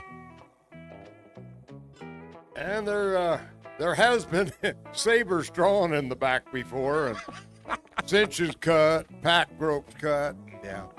Are you trying to tell me that there's a little devious work on the backside? Well, sometimes, but it's thrilling when it's done at nighttime. Yeah. In the daytime like this, it's a little harder to cheat. Rock Creek boys, did they get across the line? No, they're still on the backside somewhere. Oh, no.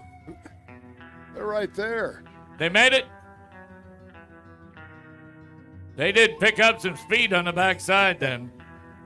Yeah. Here comes McGee. I don't know what happened to them. They must have dropped a transmission or something. You have to see your buddy Tyler. He'll tell you what happened. Yeah. Folks, that's quite a pack scramble. Did you enjoy it? It's kind of a lot of smoke before you see fire, and once a fire starts, everybody gets burnt. Oh, boy.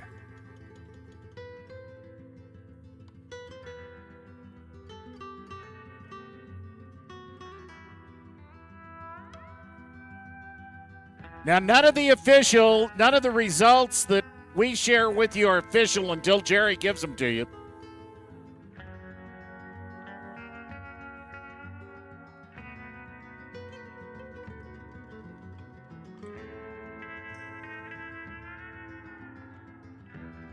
When they come in, all the team members have to be present and accounted for.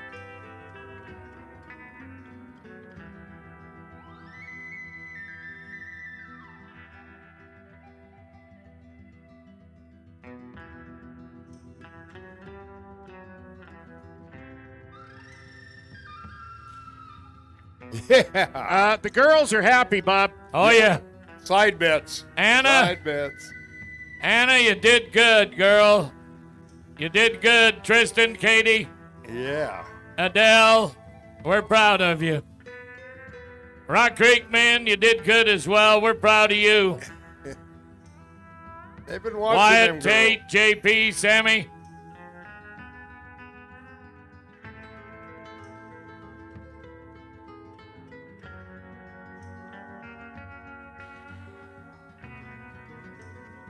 We just wanted to make one comment. I don't want the men to feel too bad. If you go on a pack trip with the women, it'll be pretty good, a lot of fun. If you go with the men, they're much better cooks. I think you got to do the laundry today, too. That was the best Yeah. day. Oh, yeah. All right, your last team just came in. Bryce Hathaway, proud of you, buddy. Right. Welcome home. He's got an entire new team this year. Yeah. That's pretty tough to do, coming in here against all of them. I think He you is got a pro. Some of Bobby Tanner's mules, huh? For those of you that bought a lot of pack cooking utensils and or Dutch ovens, do me a favor. Wash the utensils, wipe out the Dutch ovens. Don't put soap and water in them, you'll ruin the taste. Every time it rains at your house, take them out, set them in the driveway. That right there is more fun than pushing biddies in the creek, I'm going to tell you. Ain't it? Ain't it? Ain't it? Yes, sir. Then doing what? Woo, buddy. Amy just looked at me and she said, "What did he say? You gotta understand now. He comes from the southeast, and he lives in East Texas. Yeah, you've They never don't pushed. even call them rednecks over there. They just call them reds. That's right. You've Yeah. never pushed a biddy in the creek, lady. No. You ain't worthy of calling yourself an American if you ain't pushed a biddy in the creek. I mean, city. That's where you get them little bitty ducks. Yeah. And you take them down there after they've all hatched out. You take them right down to the edge of the creek and shove them right off in there and let them swim Yeah, for the and very say, first "Bitty, time. bitty, get after it." And Paddle, then they paddle. start following you home. You become mama. Yeah. It's an amazing thing. People don't understand ducks and geese. They're very calm on the top, but they're going 90 miles an hour on the bottom. You got that right. Eat all the June bugs and take care of the Lord. junk. I got 200 of them Canadian geese live in my house year round. They out-eat the cattle. All right, boys, it is time to change the tempo of the day. It's showtime.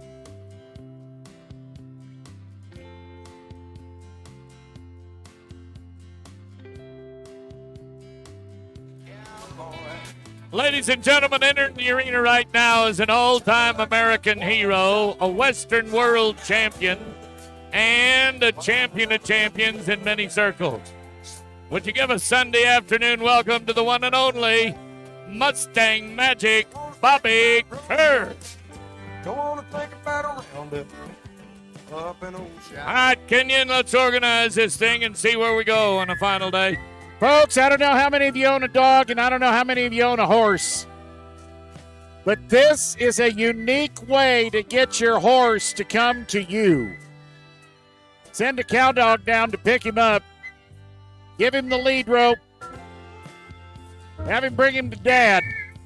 That roan is a 6-year-old Mustang named Newt. And Bobby Kerr, that is a nice way to start the day right there. Now, folks, this man's resume over the last decade, maybe more, pretty extensive. He's won awards, prizes, championships every year. Entertainer of the Year in the Professional Rodeo Cowboys Association. He's a founder of the Texas Cowboy Hall of Fame, and this year an inductee. But his passion in life, Bob Tallman, the American Mustang. Oh, yeah. Now, today I want you to watch him with Newt. He is going to use the zip as he led him in. Now watch him work him in freedom. He's been trying for 2 years to get him to do this. This will be the first time. Was here on Thursday for the kids. The Blue Dog Roy is only just a year old. That's asking a lot out of a horse that's just a colt at 6. Even though he's hauled him coast to coast and border to border. For all of you that have never seen an outfit, we call that what you live in, haul in. You ought to see the outfit that Bobby Kerr actually travels across the country in. Horses, dogs, trailers, Cadillacs. Yeah, and the part of that outfit that hauls the horses, yeah, it's palatial. Those horses have got a pretty nice life. Look at that right there, folks. That's a 6-year-old. Now, you see him going to work spinning. But, folks, for the time that Bobby spends on the road away from home, for the miles that he puts on, the care and the opportunity that he takes every time he can to get into the nearest arena, get in the nearest round pen, let these horses grow into their potential, and that's the way that he trains them. Watch this. Up and over. If you like him, tell him about it, huh? When we look back at Bobby Kerr's resumes and all these beautiful horses, really, it all started in 2011 as the Supreme Extreme Mustang Makeover Champion and the fan favorite, then in 12, then in 13, for the IPRA National Final Showcase Champion, the Mustang $1 Million finalist in 2014. There isn't anything that he hasn't won, clear up to being inducted into the Texas Cowboy Hall of Fame and the Specialty Act of the Year 2021. Now, I need a mounting block to get on old Spuds. I wish I could teach him to do that. Just take a seat, let you hop in the saddle. Now, this is where it gets a little fun. Adults and children alike can love a dog that is giving this horse an opportunity to show off his cutting horse skills.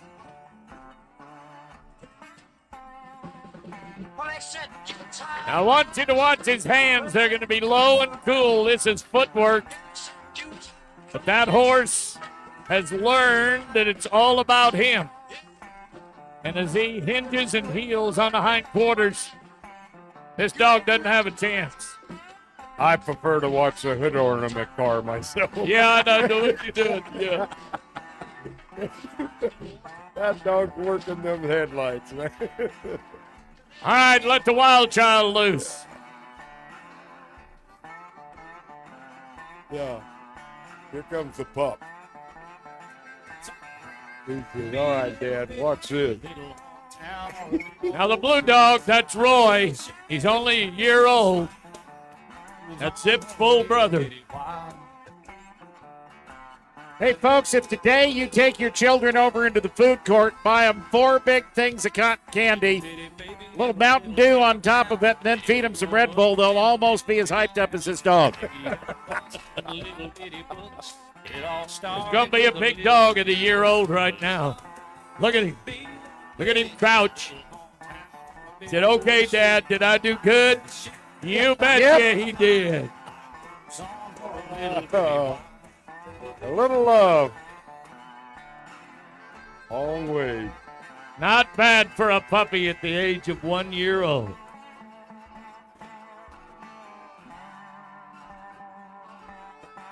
Now, Thursday, he did that with the kids. Oh, you better get up. Ladies and gentlemen, as he brings Trigger, of course, the Palomino horse, and Poncho, the oldest and the first that he won so many awards on. I'd like you to listen to a poem that Bobby Kerr has written and recites that'll tell you the story about the American Mustang.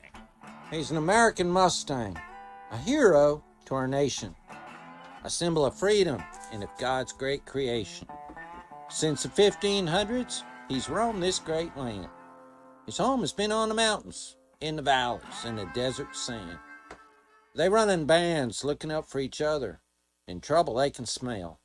He was born in the wild and taught to survive and be tougher than hell. The Indians hunted buffalo and rode these horses to survive. The cowboys drove cattle and the settlers brought the West to life. Why, the Pony Express delivered the U.S. mail on the back of this horse. He pulled the doctor's buggy and the rancher's buckboard, of course. And don't think these American Mustangs are a thing of the past. They're still roaming out in the West, making old history last. So when I see our American flag, I see the red, white, and blue, but I also see an American Mustang. And now I hope y'all do too. Isn't that awesome?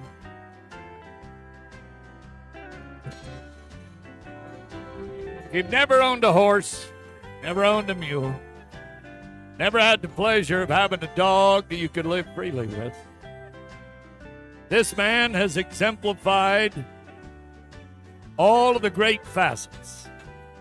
They say you'll have many of all, except he's managed to have one partner, his beautiful wife. His life came late, what we would call middle-aged. He's never been in a hurry. He's a cancer survivor. He is a gentleman. He said, all right, pup, no, you get up there where you belong. Remember, he's a baby. Yeah. Newt, you're the king of the Cowboys today. You get the best seat in the house right there.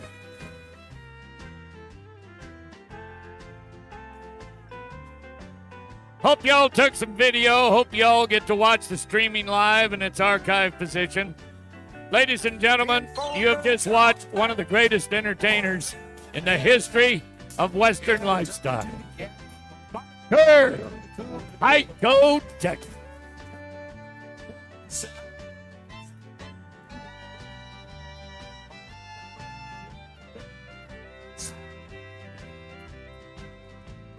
Oh, Poncho. Yeah, Poncho, how come I got to walk? I won him all them awards. I'm the king. Yeah. Hey, folks, Mustang horses have never had a better advocate than that man right there. Yeah, Bobby Kerr, God bless you, cowboy. You are my hero. Well, Kenyon, are you in a safe place? Yes, sir. It's drill team time. Thanks to Sergeant Nita, Skyler, and company. Ladies and gentlemen, get ready for this. They've had one practice, one performance. They're all volunteers. So what do you say? Everybody holler on the count of three. Let's ride. 1, 2, 3. Here we go. Got off to a good start. One goes one way, one goes the other. All right. That sounds simple. Yes, you just follow the mule in front of you. All you got to remember. There could be a place in the middle of all that you could be in a heck of a wreck following them rules, Feist. Yeah, look at those different states represented. Folks, remember, this is one practice session and one performance you're looking at. Some of these mules have been on teams, they've been in the parades, they've been in all kinds of competition. Now they get into here and they wait, we haven't practiced Yeah, and a couple of them have been in timeout too, Yeah. Bob. Yeah. 15 minutes ago, a couple of these mules were on a pack team. Uh-oh. Now here they are with a flag. And there's a few of them that are the first time they've ever seen a flag or had one carried on them in their entire life. All the body English. Well, you might see your state's flag out there, folks. Yeah. Anybody here from California? How about Texas? Anybody here from Montana? Sorry, we didn't fly your flag. How about Nevada? Yeah. South Dakota. Is there anybody here from South Dakota? Well, their flag's here. How about Oregon? Always you got to have Oregon. That's packing country, buddy.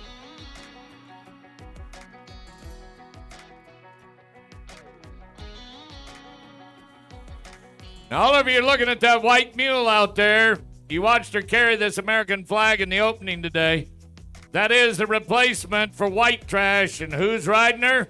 Bryce Hathaway. That is his signature. Having big white mules.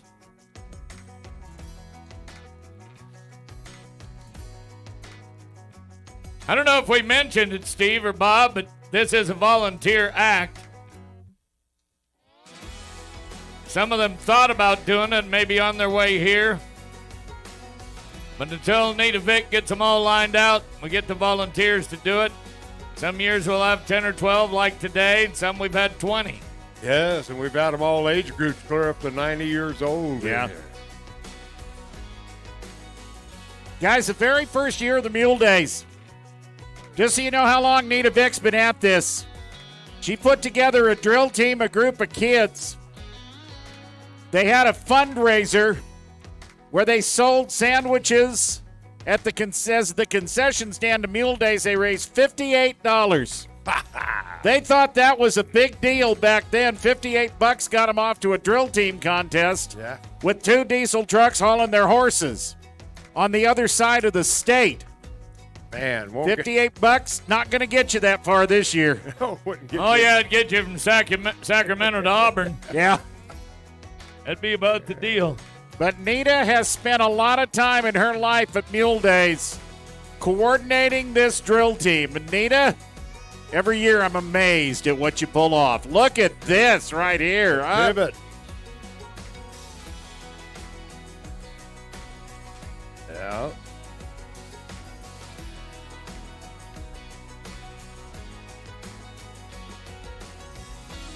Bryce going to lead them on out of here. Oh, Bryce, do what you do. Yeah. I don't expect the rest of them to go that wild. You better open the gate. He'll run you down. Or yump it. Yeah, give him a place to go. Any gate will do Any for Bryce. gate, yeah.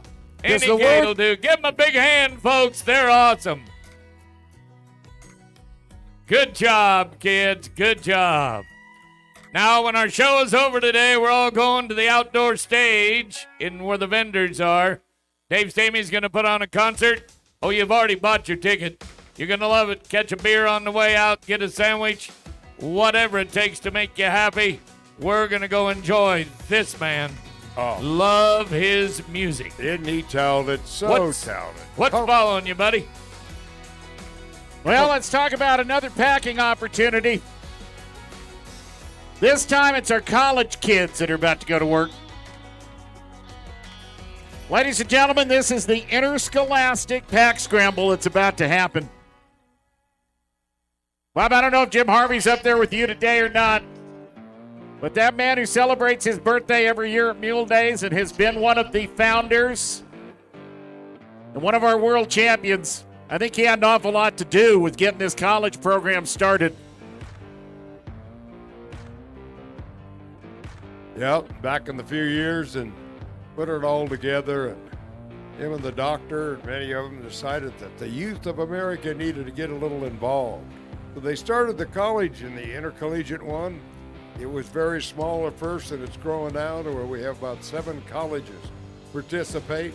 They come over here and have a blast with it. It's something a little out of the unusual for a college curriculum.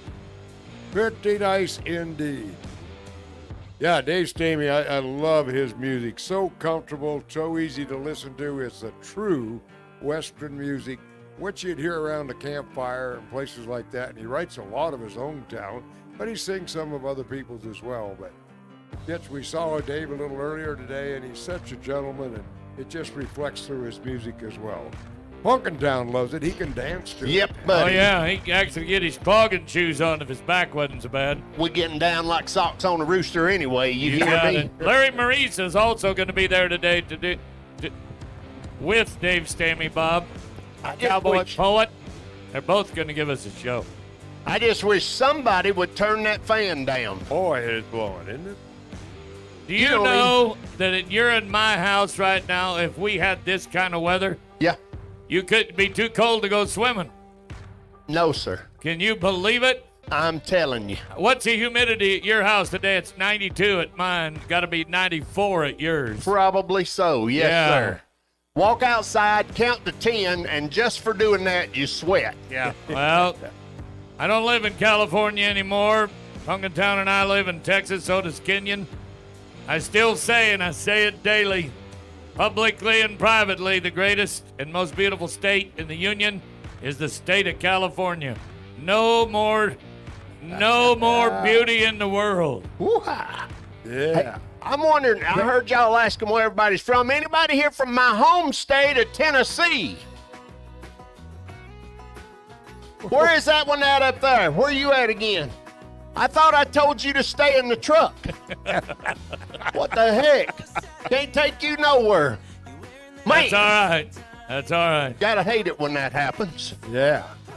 I know there's people here from New York City, people here from Florida, Canadians that are here as well, that have come to be a part of our show, watch and enjoy.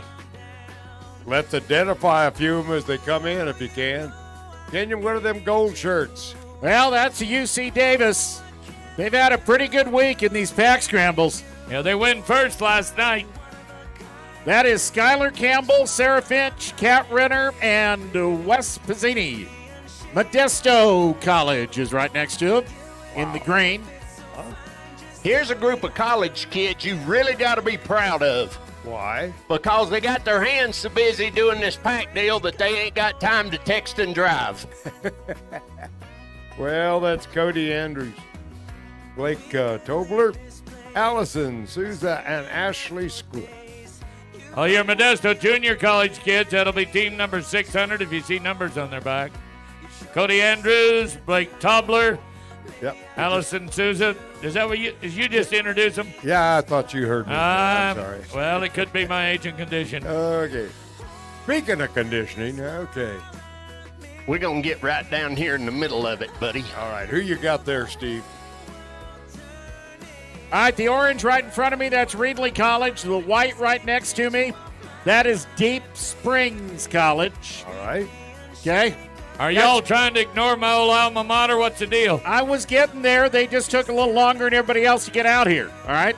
Reedley College has got two teams. So does Cal Poly. Bob Tallman's alma mater. Give Bob Tallman a hand because his alma mater's here. All right. Yep. I only lasted 3 semesters, 1 year. I used to tell people I showed up on a Friday and left on a Friday. Just a year apart. I never had so much fun within the limits of the law in a year's time in my life as I did in San Luis Obispo. Bob, it's time to tell the truth. Did you behave in college? No, sir. No, sir. I did not go to college to get an education and or behave. Well, what did you do?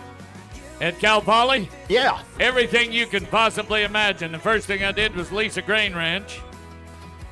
Well, 2 different duplexes. Put together Friday night barbecues and Saturday night yahoos. Yeah. Yeah. The beautiful Madonna Inn. Well, we could use one of them barbecues now, buddy. I know. Yeah. Speaking about your barbecues, you know, you've been to Texas. It's the only place I know in Texas where they flip quarters inside the house to see who's going to go out and turn the steaks outside. That's right. Yeah, yeah. The Yes. bugs. Because of the bugs or the heat, one of the two, huh? Yeah, I'm telling you. Nothing like a few barbecued bugs on your Traeger on a steak. Yeah. They don't eat much. No. Especially if you get them cooked good. Right, I know. Just adds to the food value. If you use fresh ground pepper, they can't tell the difference. They cold nose see them bugs. We got a runaway. Yeah, Tell Modesto me, buddy. is trying to get a fast start on this whole deal. That horse did the same thing last night. Yep. It's all right. I just want y'all to understand we're at a mule show and the horse is the one that's causing the problems, okay? Yeah. Horse gets nervous when you start talking to barbecue around a bunch of mules.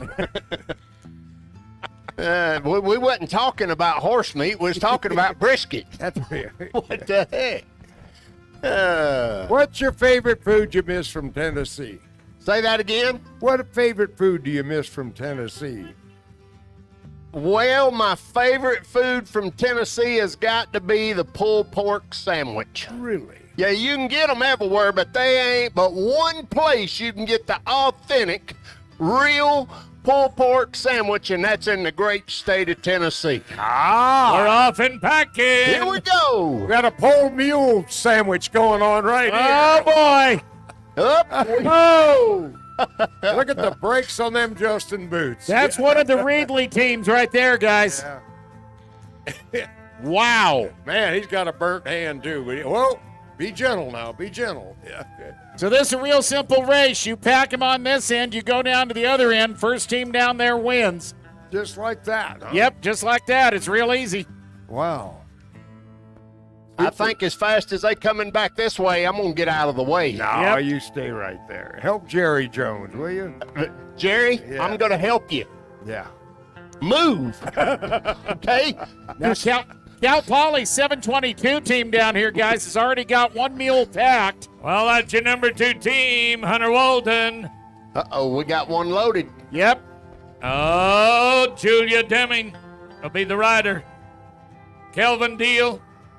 I'm watching Cedar UC Kane. Davis in the gold. Look at this. They're starting to go down the other way. Wow. They've had a pretty good week. Oh, it's going to be 2 performances in a row. Yeah. Look at that. You notice the girls handled the ground. They put the guy up top riding where he knew he'd make no mistakes. Yeah. That's it. I think that's Modesto down on the other side, which meant they went diagonally across the arena. UC Davis is official. Wes, you better buy. Wes, those girls made you look good. You better buy steaks tonight. Yeah.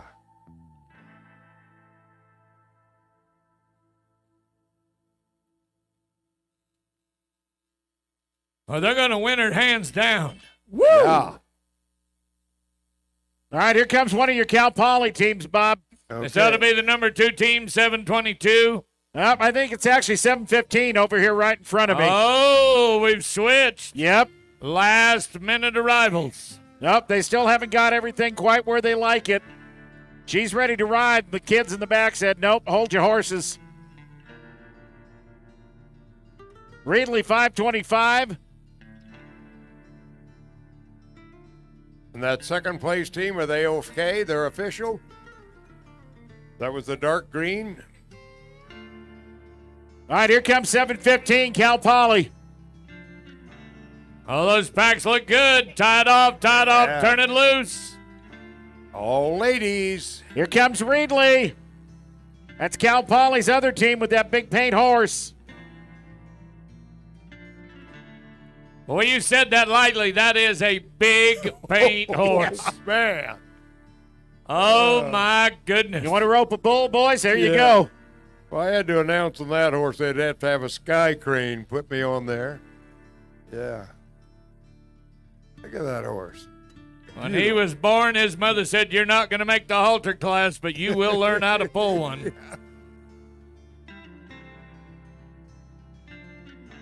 But that horse is a lover. Look how gentle he is. Yeah. Good thing. That horse will probably train 20 kids in his lifetime. Got that Andy Richards appearance. Yeah. Yeah, it does, doesn't it? Yeah. We love Andy Richards. Not only a great competitor, but an awesome volunteer. Yeah. His entire family from right here in Here Bishop. they come. It's the second time down here. Yeah, this is the second Reedley team right here. All right. Reedley, a little town out east of Fresno area. Yep, Clovis. this is Fresno State that's leaving next. Uh-huh. Clovis Rodeo, one of our large pro rodeos, just got over with in April every year. We got a line dragging there. Be careful, bud. Yeah, if you watch the Clovis Rodeo on the Cowboy Channel, yeah, you might have gotten a look at one of their premier volunteers who happens to be that man with the big long mustache, Jerry Jones. Yes. Love the Cowboy Channel. Well, And you heard the voice of Mark Thompson on the Cowboy Channel. You sure His did. partner 20 years ago, the Yeah. backcountry horseman. Folks, come to this show 20 years ago. There were more rodeo announcers hanging around here than Kenyon, Feist, Tallman, Mark Thompson. Yeah. Yep. God bless Big Bill Adams. Wish he was here. I wish Big Bill was. All right, Deep Springs. Whoop. we just lost a cooler. Yeah, that's the one with the Yeah, water. he said That's there's the nothing one with but- the water. No yeah, problem. dead fish in it coming off a mountain anyway. Yeah. Whoop. Folks, those kids might not win first, but they're having a large time. I hope you'll give them a hand. Yeah. When Bobby Tanner Sr. and Craig London, Dr. London, figured this out a decade ago that we needed a generation change and knew it was coming in the packing, they started bringing these kids. It was one of the greatest moves that our volunteer leaders have ever made. I don't know how many of you have ever been in our show office or not, but there's a lady that sits with us up here every day, very proficient in the horse show world, in the production world, who is our show chairman. Would you give a nice thank you to Monica Watterson? You never see her, very seldom hear her, but she's waving to you right now. She and her staff and all these volunteers are the reason we are a success. Hunter Dodge is back in. Steve Kenyon, fun time in the arena. Yeah, folks, you don't go a lot of places where you see a class called Cup of Noodles. Now, Bob and Bob are going to explain this class to you in a minute, but I want to remind you that today is the last day. How about that? Yeah. I'll help. Don't worry about it. Yeah. I want to remind you that today is the last day for you to drop by the Hunter Dodge Ram Truck display. That is the largest Ram truck dealer in the West. Sign up for what we call the Ram Rodeo Sweepstakes, all right? Now, you can go to the display, but if you want to do it the easy way, everybody take your cell phones out, all right? Take your cell phones out of your pocket, hold them up in the air, and send a text. You're going to send a text, Ram Rodeo, to 999222, all right? A lot of people can't do that unless they're driving. Well, so says the king of texting and driving. No, I'm not going to say that.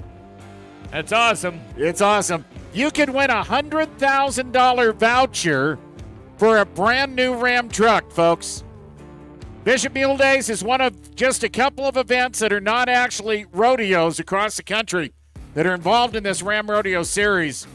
But for more than 40 years, Ram trucks have been the official truck of professional rodeo. We're proud to have Hunter Ram here today as the official truck of the Mule Days. Well, you'll find them in the Auto Mall, downtown Lancaster. And that's what they do. They've been a part of that program 39 of those 40 years. Now. Yeah, they're hauling special cargo, too, today because John Snyder's in there, one of our great arena volunteers. Many years set the rail. Big John, good to see you, buddy. He set the rail up. Oh, you got the rules now, huh? All right, now you're going to give the rules at Punkentown. You're I going to can give you the rules. All right, let's go with it. This is what's going to happen. They're going to come in. They're going to line up down here on the west side. They got to go down, grab a noodle out of the bucket, come back on the run, and toss it through the hula hoop. Sounds pretty simple, don't it? But there's one little problem. What's the deal? Come on in. Uh-oh, opposition? Come on in. Yep, we have the opposition. No. Oh, here comes Dino the Dino.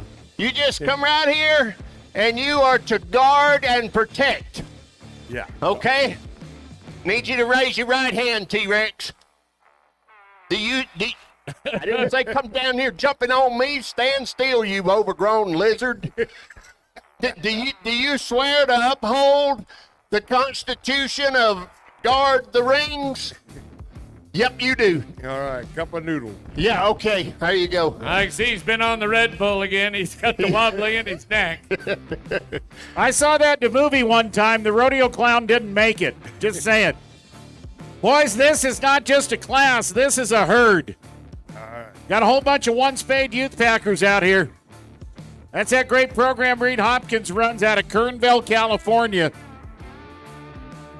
All right, kids, please be careful, but go wild. They all go at Yes, sirree. This is one of those events, once you get in it, your mom can't tell you you can't go. Yeah.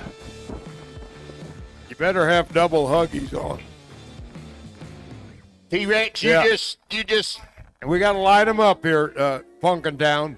these mules is gonna be wondering what is your name and who is your daddy. Oh, look, Bobby Tanner's lining You them got up. to get out of here. You must stay out of the way. I see you've been watching Arnold movies again. Yeah. It's like kindergarten cop, you know. You ever heard a Tennessee redneck try to impersonate Arnold Schwarzenegger before? You just did. All right, the mini mules get a head start. Yeah. Let's Good let Mini idea. Mule Let's go. go. Don't get run over. Come on, Mini Mule.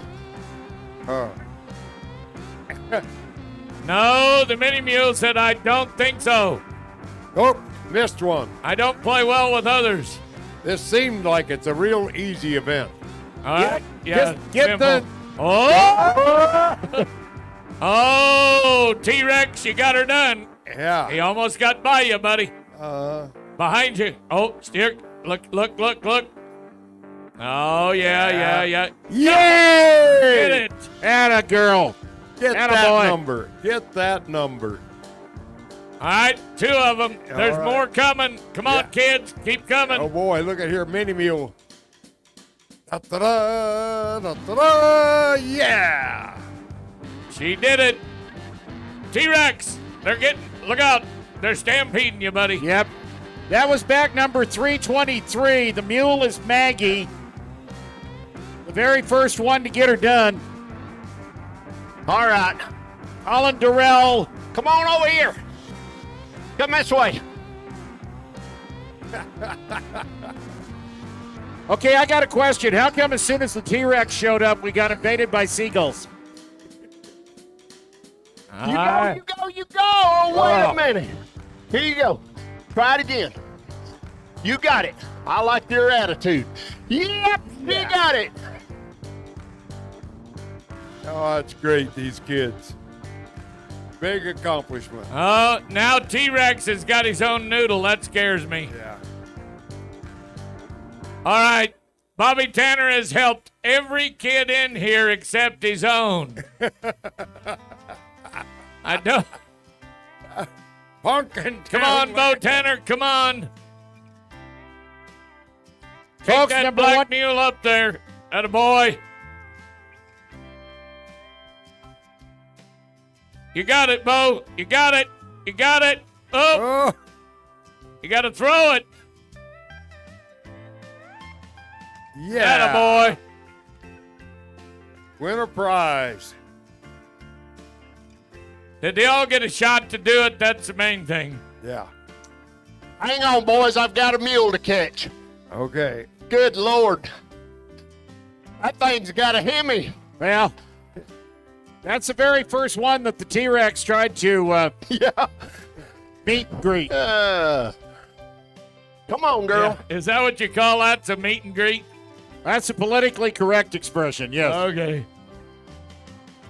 Well, it's election time. There's a lot of that meet and greet going around. Yeah. Oh, yeah. Hey, look at that. Good job. Cool. What? They get extra points for more? Frankie, I've got one child down there that's having a little trouble getting a hold of the noodles. Oh, I see you got your hands full. All right. Yeah. I'm going to help him. I'm going to help. I'm going to try. I may get drug across the track here. Well, Nah. that'd sell some tickets, too. He ain't wanting it. He ain't wanting it. Here we go. Come here, buddy. Come here. It's okay. It's okay. Easy, big fella. All right. All right, that's heat number 1. Heat number 2, we're ready for you.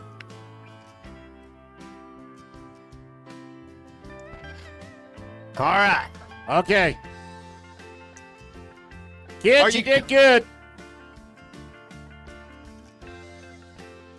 Are you coming? You need help? Not sure if they're coming or going, but we're going to get you a whole new set of them. Yep. Well, All that right. T-Rex, that don't look very good right there, buddy. There's something about the motion. Oh, thanks, T-Rex. Hurry. Waddle, waddle, waddle. Wow. Oh, I my had a- goodness. I had a dog move like that. We wormed him, and he got over it. Oh, look at here. Yay. Woo!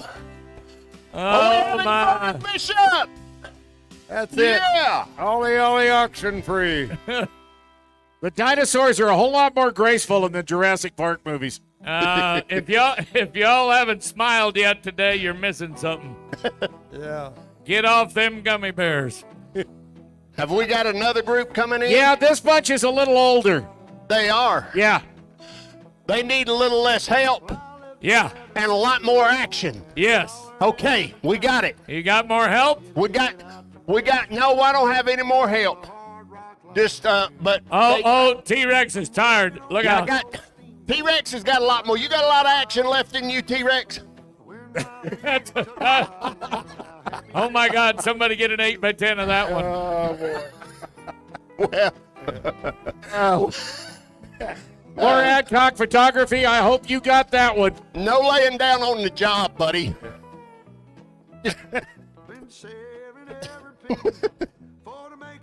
All right. All right. I got Bryce Hathaway. I got Wendy Bailey with a skunk on her head. Uh-oh. I got Becky Sams Benham. These are a whole bunch of running mules. That lady on the white mule, she won the musical tires last night. So she's already defeated the T-Rex once. Yeah. Well, the Black Magic mule 1 second. She's over here shaking her head going, get that idiot out of my way. Oh, Sammy, he is not your friend. Wait a minute. Lady, is that a camera on your head? Oh, yeah, it is. No, it's a skunk. Lord have mercy. All right. Riders, are you ready? Timers, go. We're up and going. Uh-huh.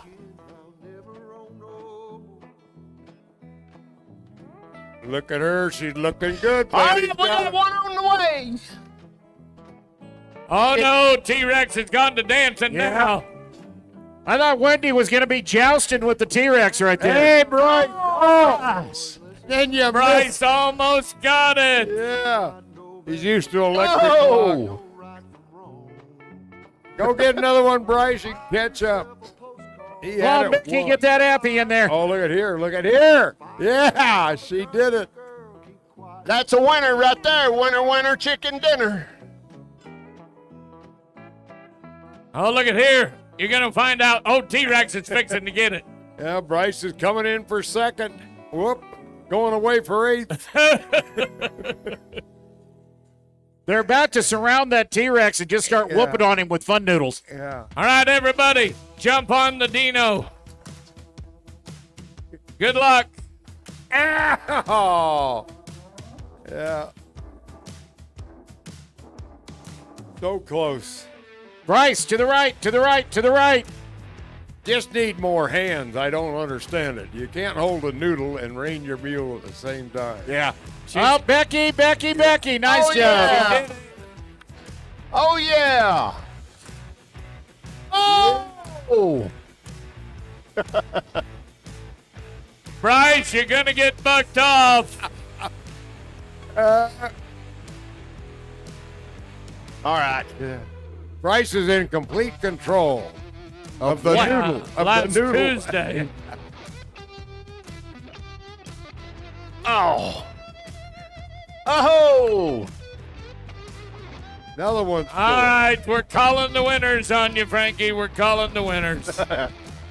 Oh, man. Ladies and gentlemen, will you give T-Rex a big hand? He's had a long night and a long day. Oh, good job, Rex. Good job.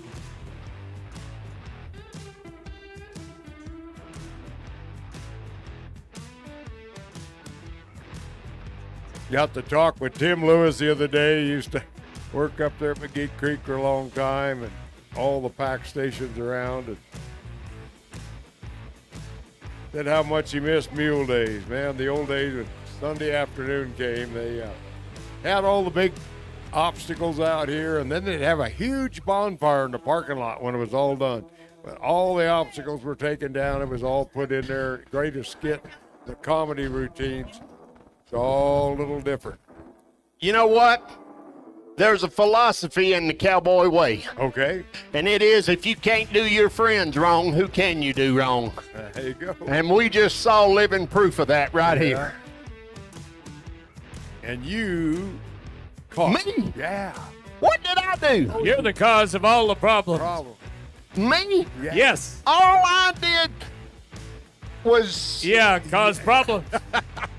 I was an innocent... Don't explain it to me. Your wife even agrees with us. I was an innocent bystander. Right. Really? You're the dinosaur. Did you see me do anything? Yeah, you were feeling the feeding the T-Rex. I was helping it. I was helping the mules get to the cup of noodle deal. Yeah, deal. Go ahead, spit it out, big boy. I'm trying to. Hey. You know what you and me have in common? What's that? We're both flower children. Thank you. What kind? I have an older sister and a younger sister. You know what that makes me. Yeah, the middle child, and nobody cares. I am a rose between two thorns. Oh. And Bob Fife said you was a flower child too. Said that's the only blooming idiot his mama ever raised. That's what he told me. I'll testify to that one. You're doing good. You're doing good. All right, as soon as we get that beautiful Dodge truck out of the arena, it's showtime again. The East gates are swinging open. Mr. Kenyon, here comes your show of the 11th Cavalry Regiment, Fort Irwin, California. Ladies and gentlemen, you've already had an opportunity today in our opening ceremonies this afternoon to meet these gentlemen. But I'd like you to get to know them a little bit better. This afternoon, we welcome the 11th Armored Cavalry Regiment's Horse Detachment. They're stationed out of Fort Irwin. They take a lot of pride in their mission to keeping the history and traditions of the cavalry alive. Now, what you're about to see, the troopers will showcase their military and combat horsemanship skills. Keep in mind that this is only a one-year assignment at Fort Irwin, and that most of these soldiers had never been on a horse prior to joining the troop. Now, all of the troopers in the horse detachment are active duty U.S. Army, and this temporary assignment allows them to focus on the roots of the cavalry. Please be advised that what you are about to see, there will be mounted shooting, although it's just a blank at close range that engages our targets. The pistols can be loud for sensitive ears. But folks, the ground crew is going to work, and we are pleased to be able to present to you the 11th Cavalry Regiment Horse Detachment from Fort Irwin, California.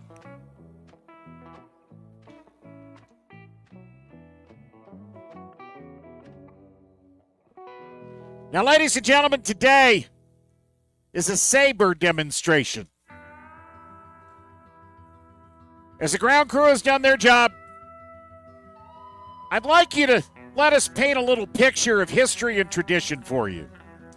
One of the primary reasons that the 11th Cavalry were formed over 120 years ago was for territorial expansion, and scouts were used as forward elements to ensure the road ahead of them was safe for the formation to pass through. Now, the scouts were always fearless riders.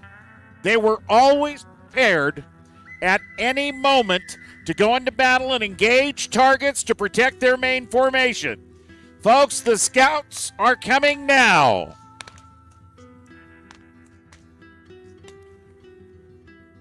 The Banditos there to meet them, and we're no match for our cavalry scouts, folks. Nice shooting, scouts. They got them both, and the area is now safe for the rest of the unit. Now, the original 11th Cavalry was formed over 121 years ago, February the 2nd, 1901, has participated in missions all over the world. They're most well known for their role in the punitive expedition into Mexico against Pancho Villa in 1916, where they participated in their unit's last mounted charge. The cavalry have served the United States for hundreds of years, been a part of warfare for thousands more.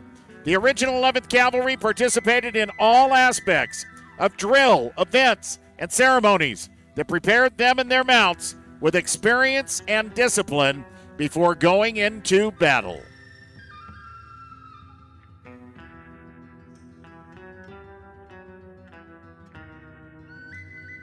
Now, folks, Sergeant First Class Stemple is the first sergeant of the unit. He rides on the side of the formation to command and control the troopers. Formation riding is not only important to prepare for battles, but also builds unit cohesion and instills discipline in both troopers and their mounts. The 11th Cavalry was a mounted unit from their formation in 1901 until 1942 when they became an armored cavalry regiment.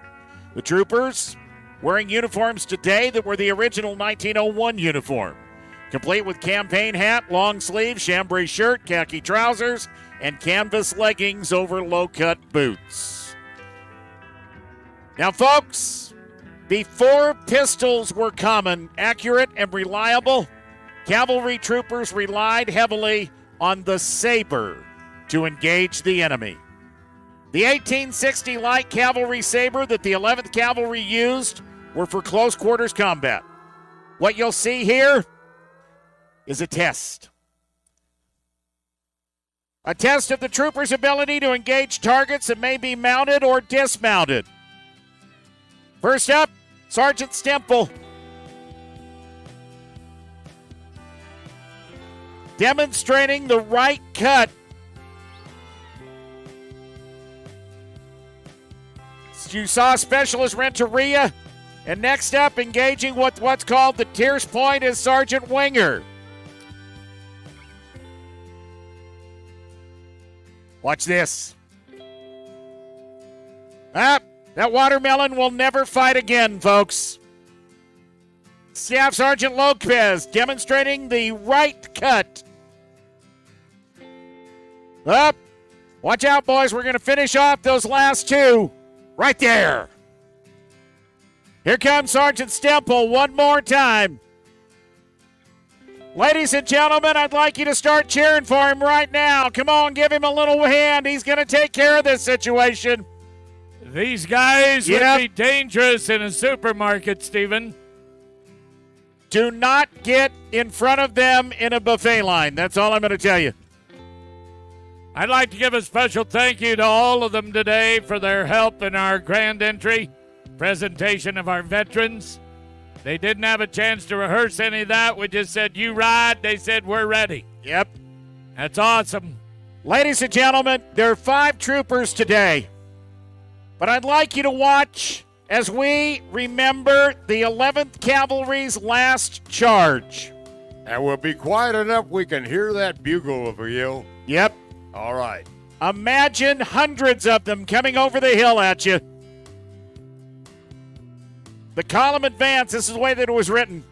Onto the village to be found out by guards, a bugler sounded, and the charge began.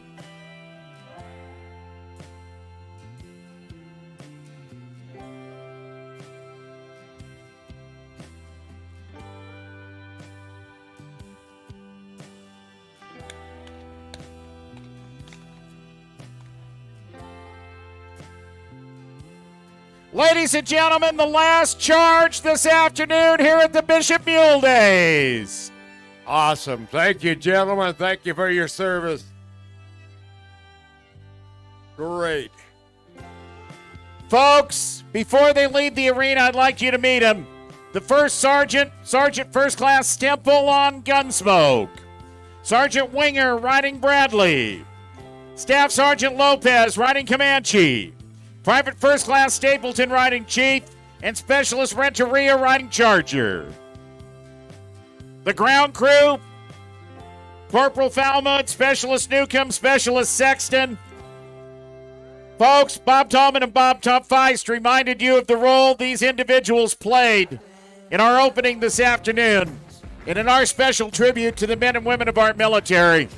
These are soldiers. These people have decided to sign up and defend our great country. How about you tell them you're proud of them today in Bishop, California?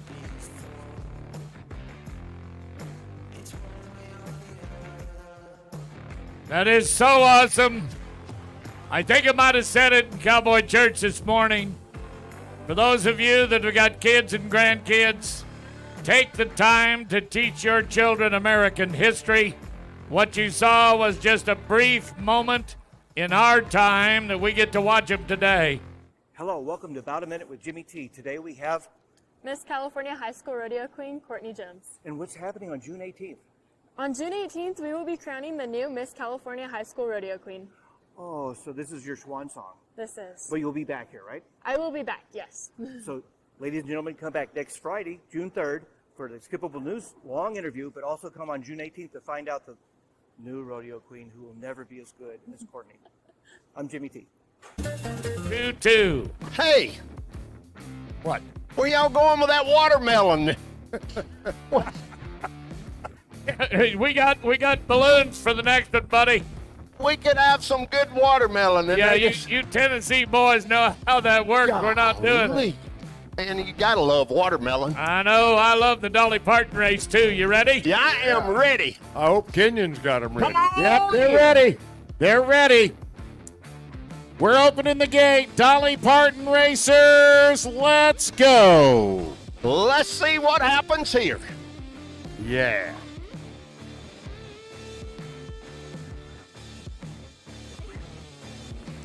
Aha.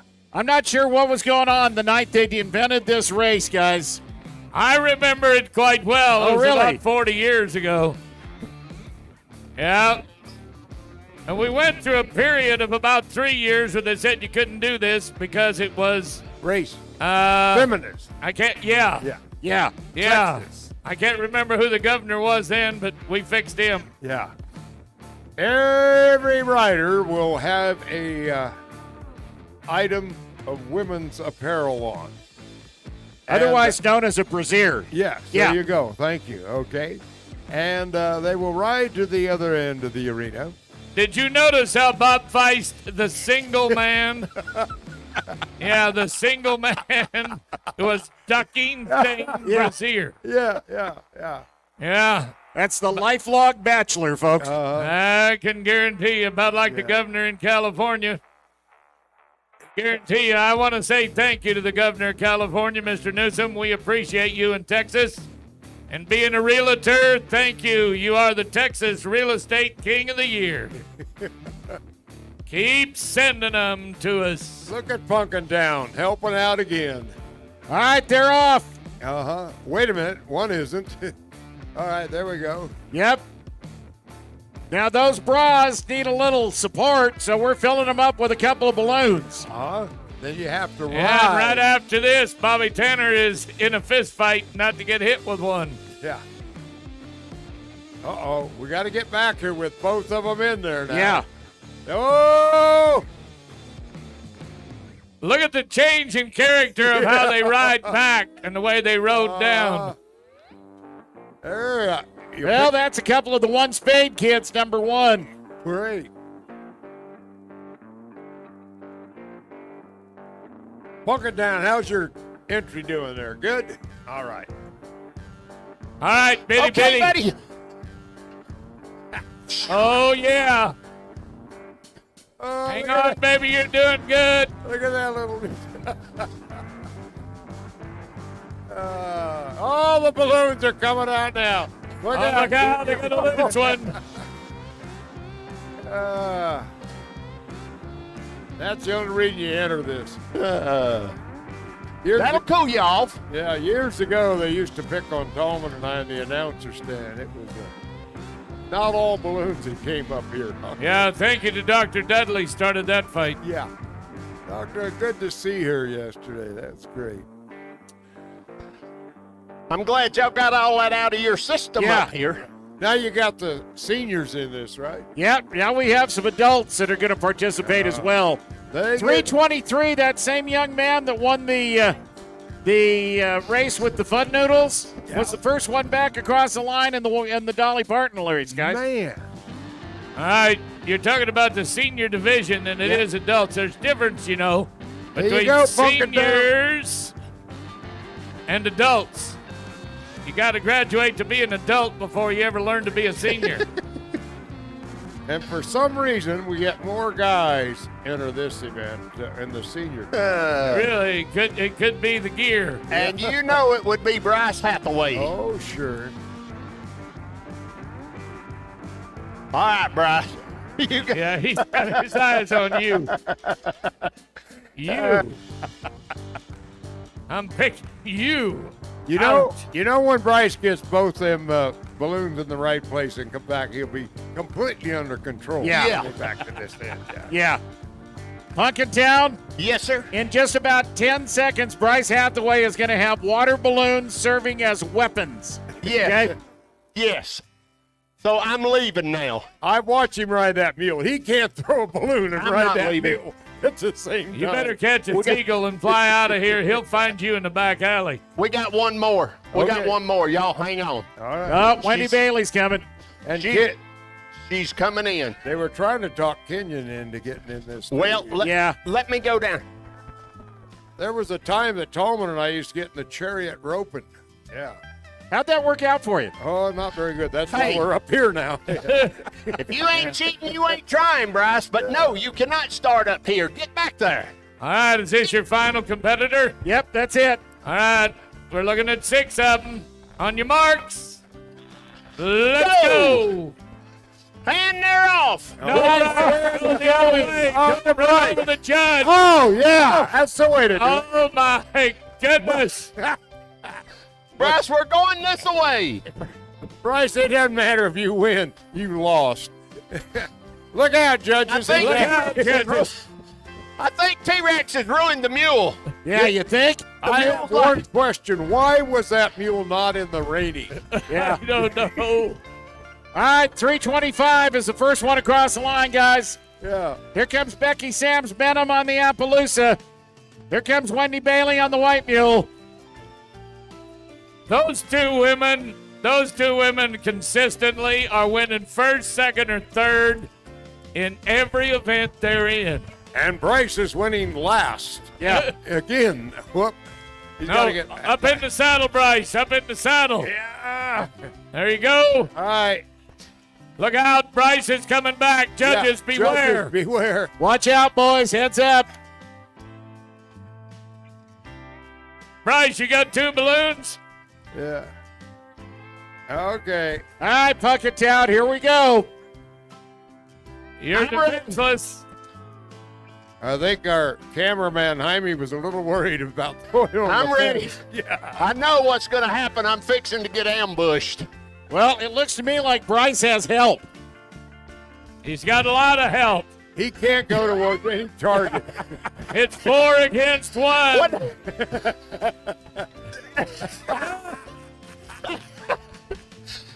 Oh, my goodness. Don't open the gate. It looks like you peed your pants, lady. The seagull's coming in. Oh, they're getting more going for ammo. a reload. Oh, they're reloading. Why waste a good balloon full of water? Hey, Punkintown, you got a hat and read it. You can... Well, he watered the mule. Look out. Yeah. Oh, it didn't break. Oh, my goodness. Good job, Becky. Hey, you got a free hat out of it, Punkintown. Look behind you. Yeah, you got to. Hey, folks. They're having fun. Are you having fun? Give them all a nice hand. Wow. Okay, Bryce, I asked for it. Come on. There's no way that mule without another mule alongside of it is going to get anywhere near you. Don't you move. Dead standing just target. stand there. Trust me, with those armpits up, that mule isn't coming close. Look at that mule looking at it. Look at that long look. Uh-huh. Lord have mercy. All right, get rid of them balloons. Let's get ready for a pack off. Wow. Watch out, watch out. Oh, you little chubby bugger, we'll get you for that. Wow. Are we having fun yet, Bishop? Yeah, buddy. Yeah. Well, ladies and gentlemen, in the final act of the day, class number 205, the pack-off. This will stay in the arena. We've tore the track up once already today. So let's get ready to bring it. Hello, welcome to About a Minute with Jimmy T. Today we have Miss California High School Rodeo Queen, Courtney Jones. And what's happening on June 18th? On June 18th, we will be crowning the new Miss California High School Rodeo Queen. Oh, so this is your swan song. This is. But you'll be back here, right? I will be back, yes. So, ladies and gentlemen, come back next Friday, June 3rd, for the Skippable News long interview, but also come on June 18th to find out the new rodeo queen who will never be as good as Courtney. I'm Jimmy T.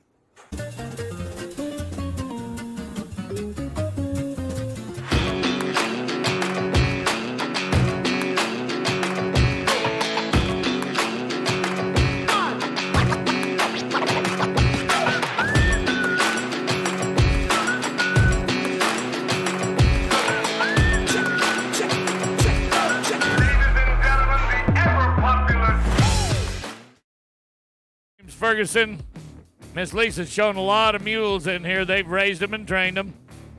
The man that's come through medical history, I'm just going to say. James Ferguson, God bless you. Surviving a stroke, making the comeback you have. That man sold 1 million pairs of shoes and boots in his lifetime and a good cowboy. Proud of you and thank you for your contributions for many, many years. All right, guys, it's about to get serious. I can tell Andy came in the arena. Yep, That's why Big it's Andy's serious. back. 2 wagons full of material. Coolers, hoses, white pipe, fence posts. World champion pack-off's about to take place, fellas. Now you think about all of the different divisions that they've been packing, individuals, pack scrambles, and all of the rest. Remember, we're going to the concert. Dave Stamey, along with Larry Maurice, our cowboy poet. When our show is over and the awards are given out today, the show in the arena may be ending, but we're going to have a party till the sun goes down. Let's do it all together. Don't be leaving, folks. We've got some good things going on here yet.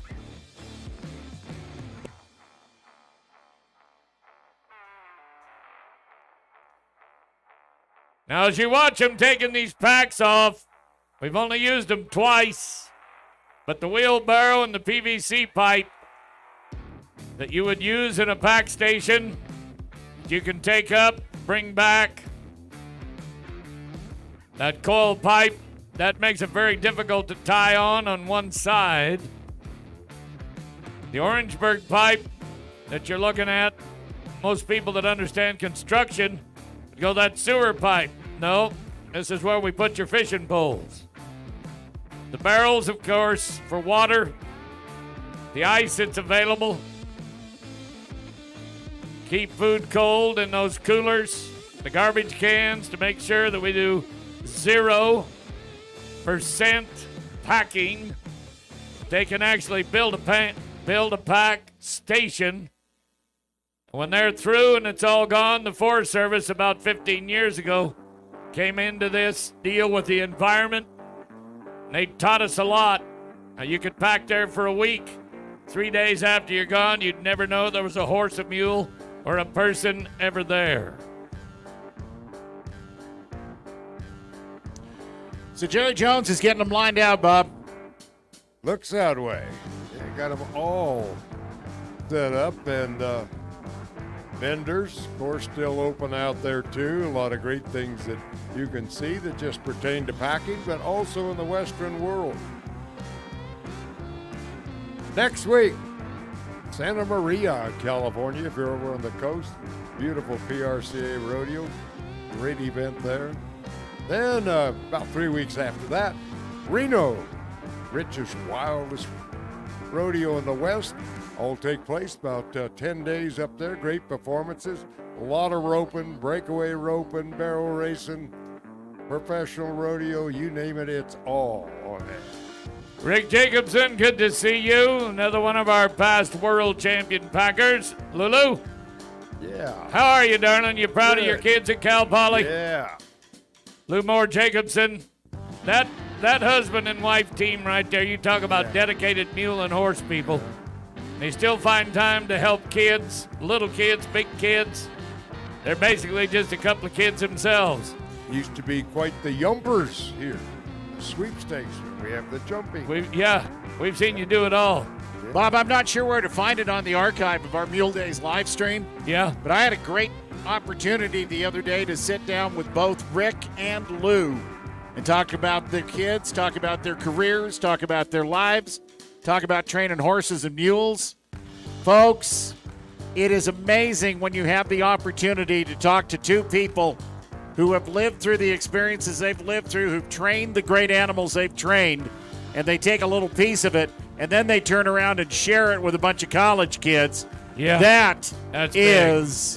absolutely awesome. Well, you being Mr. Cowboy Channel, Western Sports and all, you should know we've got it archived on our website, muledays.org. Awesome. I watched some of it this morning. Great. I watched some of the streaming video that Laughing Parrot has been doing all week. And James Tyler and all your crew, thank you. Good job. Great. Good job, Jimmy. Emily over there and Jaime in the arena. Jason Brown, team. We didn't actually run over too many camera people, did we? No, I hope not. All right, I think they've got them set the way they want them now. The sequence is going to make a difference when you see the wheelbarrow and that black coiled up PVC pipe. Yeah, it's first station, first mule, second station, second mule. Here comes McGee Creek, 850s over there on the other side.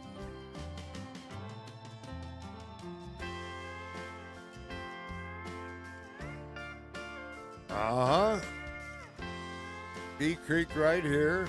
Here come the Rock Springs girls. Yeah, of course. Now you notice this is for the pack off of the championship. These are one teams that have done good already this week. You notice that, hate to say it, but the Rock Creek boys aren't in here. Yeah. Well, I tell you, you're going to lose a lot of friends. It's all right. Yeah. These girls cook better. Anyway, No, the boys looking. cook better than the girls, they say. Can't believe I you just said like that. I like backcountry cooking, man.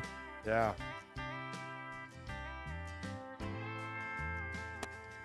A lot of people say, I don't know about all that backcountry stuff. Do not take a pack trip if you're on a diet. No.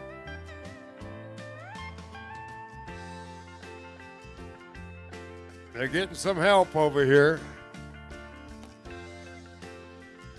I see that they have recruited some of the other team members.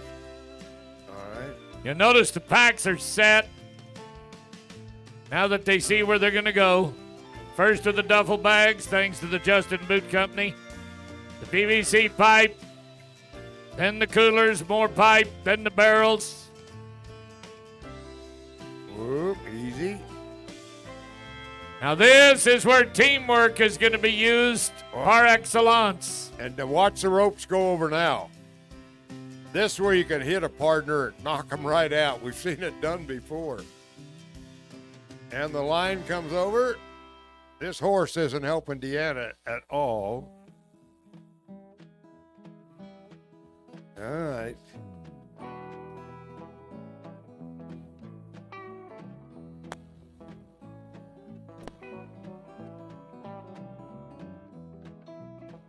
Rainbow over there, closest to the main grandstand. They're about to move out, Bob. Mikey, James, Tim Oakes. Look at them. They are. Yeah, they're going to walk on eggshells for the first couple. Till they know they've got extra stuff cross-packed and tied down. This is when your tarps all are right. going to make all of the difference. McGee Creek moving. Yeah. Okay. They're going to their next one. Coming over. All right, the girls are moving. They're all on the second station. They've practiced this. Yeah. I'm watching Andy Acerto over here. He can throw that line, can he? Yeah, he can throw it over, but knowing when to throw it and making sure you get it dead center so they catch it for a box hitch on the far side. There's the purple rope back again. Now watch him build that box hitch if you're on our side of the arena. Yeah, that's Brian Kaiser. Well, Rainbow's moved on to station number 3.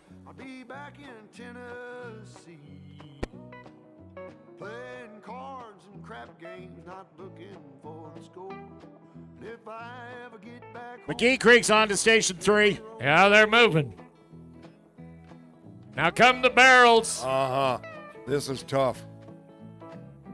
Rainbow, they're in the barrels. They Trying to put a square peg in a round hole, Bobby. Yeah, that horse that McGee Creek has got handling the mules, it keeps moving the mules, making it tough. Where you notice Rainbow, they're just kind of docile, standing there. They're moving on. They only got 2 more stations. I haven't said a word, girls, but you are running last, if I have to remind you. Yeah, but they're getting down to the things they know how to handle. Big barrels. Yeah. David. Look at them. Good. Mules standing here. Rainbow just not having a flaw. They got the wheelbarrow and everything on. Rainbow looking so good. Bob, I'm having fun over here just watching the teamwork on Rainbow. Yeah, one line goes flying over and somebody catches it and it's immediately handed under the mule. Yeah. So they can tie it off on the other side. Yeah, I think that their team has been far calmer. They're on a lot more Valium than them mules and the rest of them. And McGee Creek's going to have to pick up the pace because Rainbow moving to their last animal. They know they got to move and move fast. Andy gathered, Andy throws. Again, these mules are moving on them, costing them a whole bunch. And Rainbow, all looking good, finalizing it, Steve. They're finalizing it. Yep. They're just moments away from being a champion.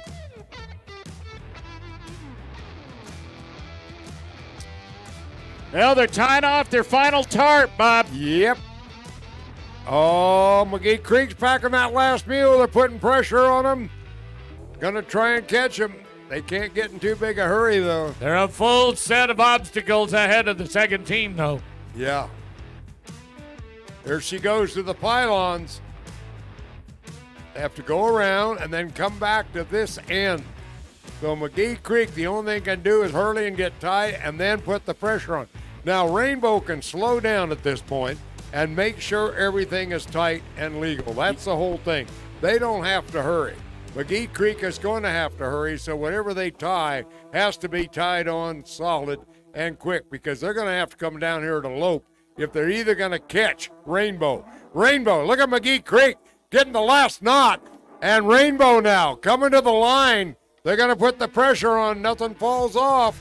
They're okay. That is a beautiful sight.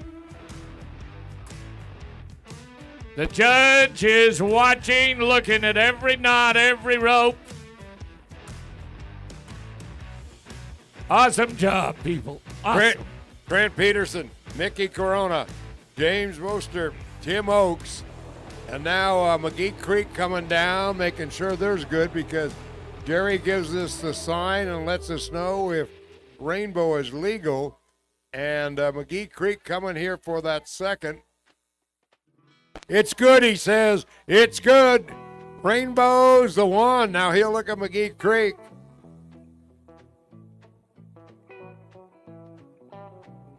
You know, just to qualify to get into this position and be in the top 3 today. They're good, he says. That is quite a feat in itself.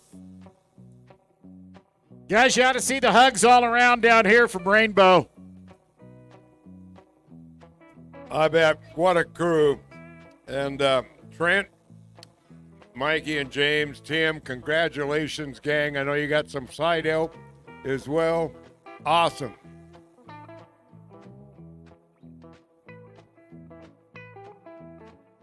Rainbow looking so good. And Oak Creek, we looked at McGee Station and with Tyler Knowles, Brian Kaiser, Andy Insertum, and Deanna Herrero. It's so nice that they have done and won this thing before. They have been the champions. They were reserve champions this year. But as Tolman was saying, just to be able to come down here on Sunday and get in the pack-offs and be one of the top 3 teams. Rock Creek girls are coming to the line. This is a lot of overall points again for the whole week. And they come in. We have awards coming up here. Guys, I'm standing next to Tim Oakes from the Rainbow Pack outfit. I feel like a midget next to this big horse, Tim. I just watched a whole bunch of hugs. How did this one feel? I was, I'm beside myself. It's amazing. You know, when we started this last year, we were a whole bunch of nobodies. And we're still a bunch of nobodies. But look at what we did today. World champions, Mule Days. This is the best thing in the world right here. Thank you for coming, people. Don't forget to come next year. We're going to put on another show for you 100%. Thanks, Tim. Good job. Folks, I think he's excited. Bob Tallman, Bob Feist, I think he's excited. Oh, Kenyon, you're right. So much. All right, I'm going to get with it, boys. The 2022 World Champions. Ladies and gentlemen, in the WC Youth Packers, our champion World Packer, McLean Rossi. Our reserve champion, Marissa Tate. In the champion Gymkhana donkey, Garrett's Nacho Bravo, Cheryl Gressley, and reserve double C's, Emoji Jan Johnson. In the world champion model saddle mule, Junior Dunnett, this is Dave Sessom. And I want to say happy birthday, David. Wish it to you on your birthday when he receives this award. That's the double giving of the day. For our world champion Jack, double C's Emoji. Congratulations. A moment ago, by the way, the reserve world champion, Sonny Boy, in the model saddle mule. And Wild West is the reserve world champion. A world champion donkey, double C's Paladin, and double C's Say When, reserve champion. World champion 6 to 13 youth, Corbell Mercer, and reserve champion Sophie Moffett. World champion 14 to 17 youth division, Alexis Ortiz, and reserve champion Ella Huckleby. World champion speed team driver, Jennifer Mitchell, and Stephen Thompson, reserve champion. WC Packer, Brian Kaiser, congratulations as world champion. And Trent Peterson, reserve champion. Champion 6-13 Youth Gymkhana, Sophia Moffett, and reserve champion Candace Kurtz. Champion 14 to 17 Youth Gymkhana is Delaney Ellsworth, and Roxanne Malchow is the reserve champion. Champion Racing Mule, SB Black Magic Man, Becky Sams Benham, and a reserve Navajo Lady, Sequoia Webb. Hi, Jason Brown here, Mule Days Week. I'm talking with Dal Mattingly. Hey, Dal, what do you do for Mule Days? I'm an event show person, and along with John Schneider and numerous other volunteers, we make the show happen. Okay. How does that happen? I'm given a Dodge pickup truck, and they happen to sponsor us, giving us numerous other vehicles. And so I drive around in this shiny vehicle that makes me look good, and I have it full of all kinds of stuff that we use in the arenas for the various events. And I'm organized well ahead of time, along with numerous meetings that we've already had, for the purpose of making all this happen smoothly. And we're lucky if it does, but I'm given numerous volunteers that really make this whole thing happen. And we set up all of the obstacles for the different events in the arena. We line up all the contestants, which includes the mules and donkeys, of course, and maybe their carts or their wagons or whatever they're using. And we make the event happen. And a good event it is. Thanks. Yeah. So you're the guy that we're actually filming these for, so that they're not sitting there having to watch the arena get reset back up as you're driving through. Well, we could be part of the entertainment, believe me. Yeah. I see your vest here, 50th anniversary. I know we've done 51, if I'm correct. Yeah, we're going on to 52 right now. Yeah. How long have you volunteered for Mule Days?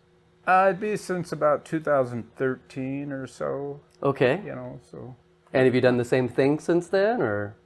Pretty much, yeah. I've always wanted to be at the center of action, which is the arena. And I really love the animals, and the people are wonderful. And that's kind of what I do in my business anyway. I'm a general contractor, and so I orchestrate things. I make things happen. Yeah. And I get the people together and the materials together. And so I do that on a professional level as my day job. And so this kind of keys right into that kind of a thing that I've done for so many years. Okay, so what do you enjoy most about being a volunteer for Mule Days? Well, it's my fellow volunteers, and then the exhibitors, of course, which happens to be the contestants' people, but also the contestants' mules and donkeys, because they all act as a team. A donkey and a person, or a mule and a person, act as a team to make their performance as best as they can. And I find it to be exhilarating, really, to be right there so close with that action. Yeah, you're definitely very close. Yeah. Out of all the events that happen during the week, what's your favorite event? The one that strikes me to my heart, for example, I found myself, it wasn't last year, but before COVID by 1 year, the Justin Boot race, which happens to be where a bunch of little kids compete with each other to win a pair of boots. And so I happened to be down against the arena fence, just keeping an eye on the event, and the announcer said, and will all of the kids who happen to be 8 years and under, or whatever their age, please come down to the arena. And they didn't have an easy way to get there because of the ramps and the access and so forth. And so I was standing there, and all these parents started to hand me their kids. Like over the fence? Over the fence. And they don't know me. Here they're giving me their little 3, 4, 5-year-old boys and girls. And, you know, I'm grabbing them from under the arms and putting them down in the dirt of the arena. And some of them are little tanks, you know, these little 6, 7-year-old boys. It's like, and 10, 12, 15 kids I'm putting there down in the arena, and I thought, wow, this is totally cool, because I'm put in this position of trust. Yeah. You know what I mean? Yeah. And then after the event, the kids all scampered off and didn't need me anymore, but I found that to be very touching. You know? Now, those that haven't seen it, they put their shoes down at one end and they kind of mix them all up. And then the kids have to run down the track and find their pair of shoes, get them on, and the first one back wins, right? Yeah. Yeah, so it's chaotic and it's wonderful. All right, so one more question. It's not on the list, but I like to ask people. You're walking around, you smell the food. What are you going for? What are you going to eat? Pretty much whatever I can, and I really appreciate Mule Days putting on our volunteers lunch, which they do for us through the week. I don't know if we're going to get it this year, but I hope so, because it really, really comes. I need it, and because I'm running around a lot. Yeah. And that's the meal that I appreciate the most, because we go in there and there's a camaraderie amongst a bunch of us show people. It gives us a chance to go over things that happened and go over things that we need to make happen, and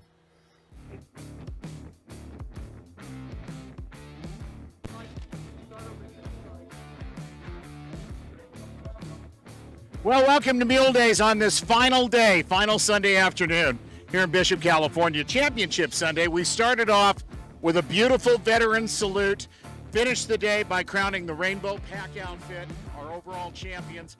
In the middle, Jim Brumfield won the Raincow Mule Finals. The Yosemite Pack team won the Team Pack Scramble. The Interscholastic Packing Contest, the UC Davis. We had some fun things, a couple noodles game that involved fun noodles you can buy at Walmart, mules, and trying to throw them through rings. It was a lot of fun. A mule named Maggie, a kid named Colin Doral was the winner. The Rainbow Pack outfit won the big pack-off this afternoon, and they were happy. I interviewed Tim Oakes from the Rainbow Pack outfit after it was all over, and he said 2 years ago we were nobodies, and now look at us. We just won the whole thing here in Bishop. The 2022 World Champions read like this: the world champion youth packer, McLean Rossi, the world champion Gymkhana donkey, Garrett's Nacho Bravo, that's a donkey owned by Cheryl Gressley. The champion Gymkhana donkey was, the world champion model saddle mule was Junior Dunnett, owned by David Sentham, today his birthday. The world champion Jack, Double C's Emoji, the world champion donkey, Double C Paladin, the world champion youth, 6 to 13, Corbell Mercer, 14 to 17, Alexis Ortiz. Jennifer Mitchell was the world champion speed team driver. Brian Kaiser, the world champion packer, the world champion racing mule, and the world champion Gymkhana mule, both. SP Black Magic Man, owned by Becky Sams Venom. The High Point Bridal Mule was a mule named Sunny Boy. You can find all of this if you go back and watch the Sunday afternoon performance. But there were some really good stories that came out of Mule Days. A little 14-year-old boy who just started driving a few years ago, Kate Peak, the world champion Teamster driver. Dante Shirwani, the world champion youth singles driver. UCD Action Protege won the world champion donkey award. That donkey belongs to the University of California at Davis. The Teamster pairs, Mac and Minnie, Mark Mallory, Joyce Stratton, the single pleasures driver, and the world champion ranch mule, a 17-year-old that had a great day today, Heartbeat Lonesome Rebel, owned by Cheryl Panovich and ridden by Jim Brumfield. Heartbeat Lonesome Rebel was also the world champion Raincow mule. Those are all of your world champions here at Mule Days for 2022.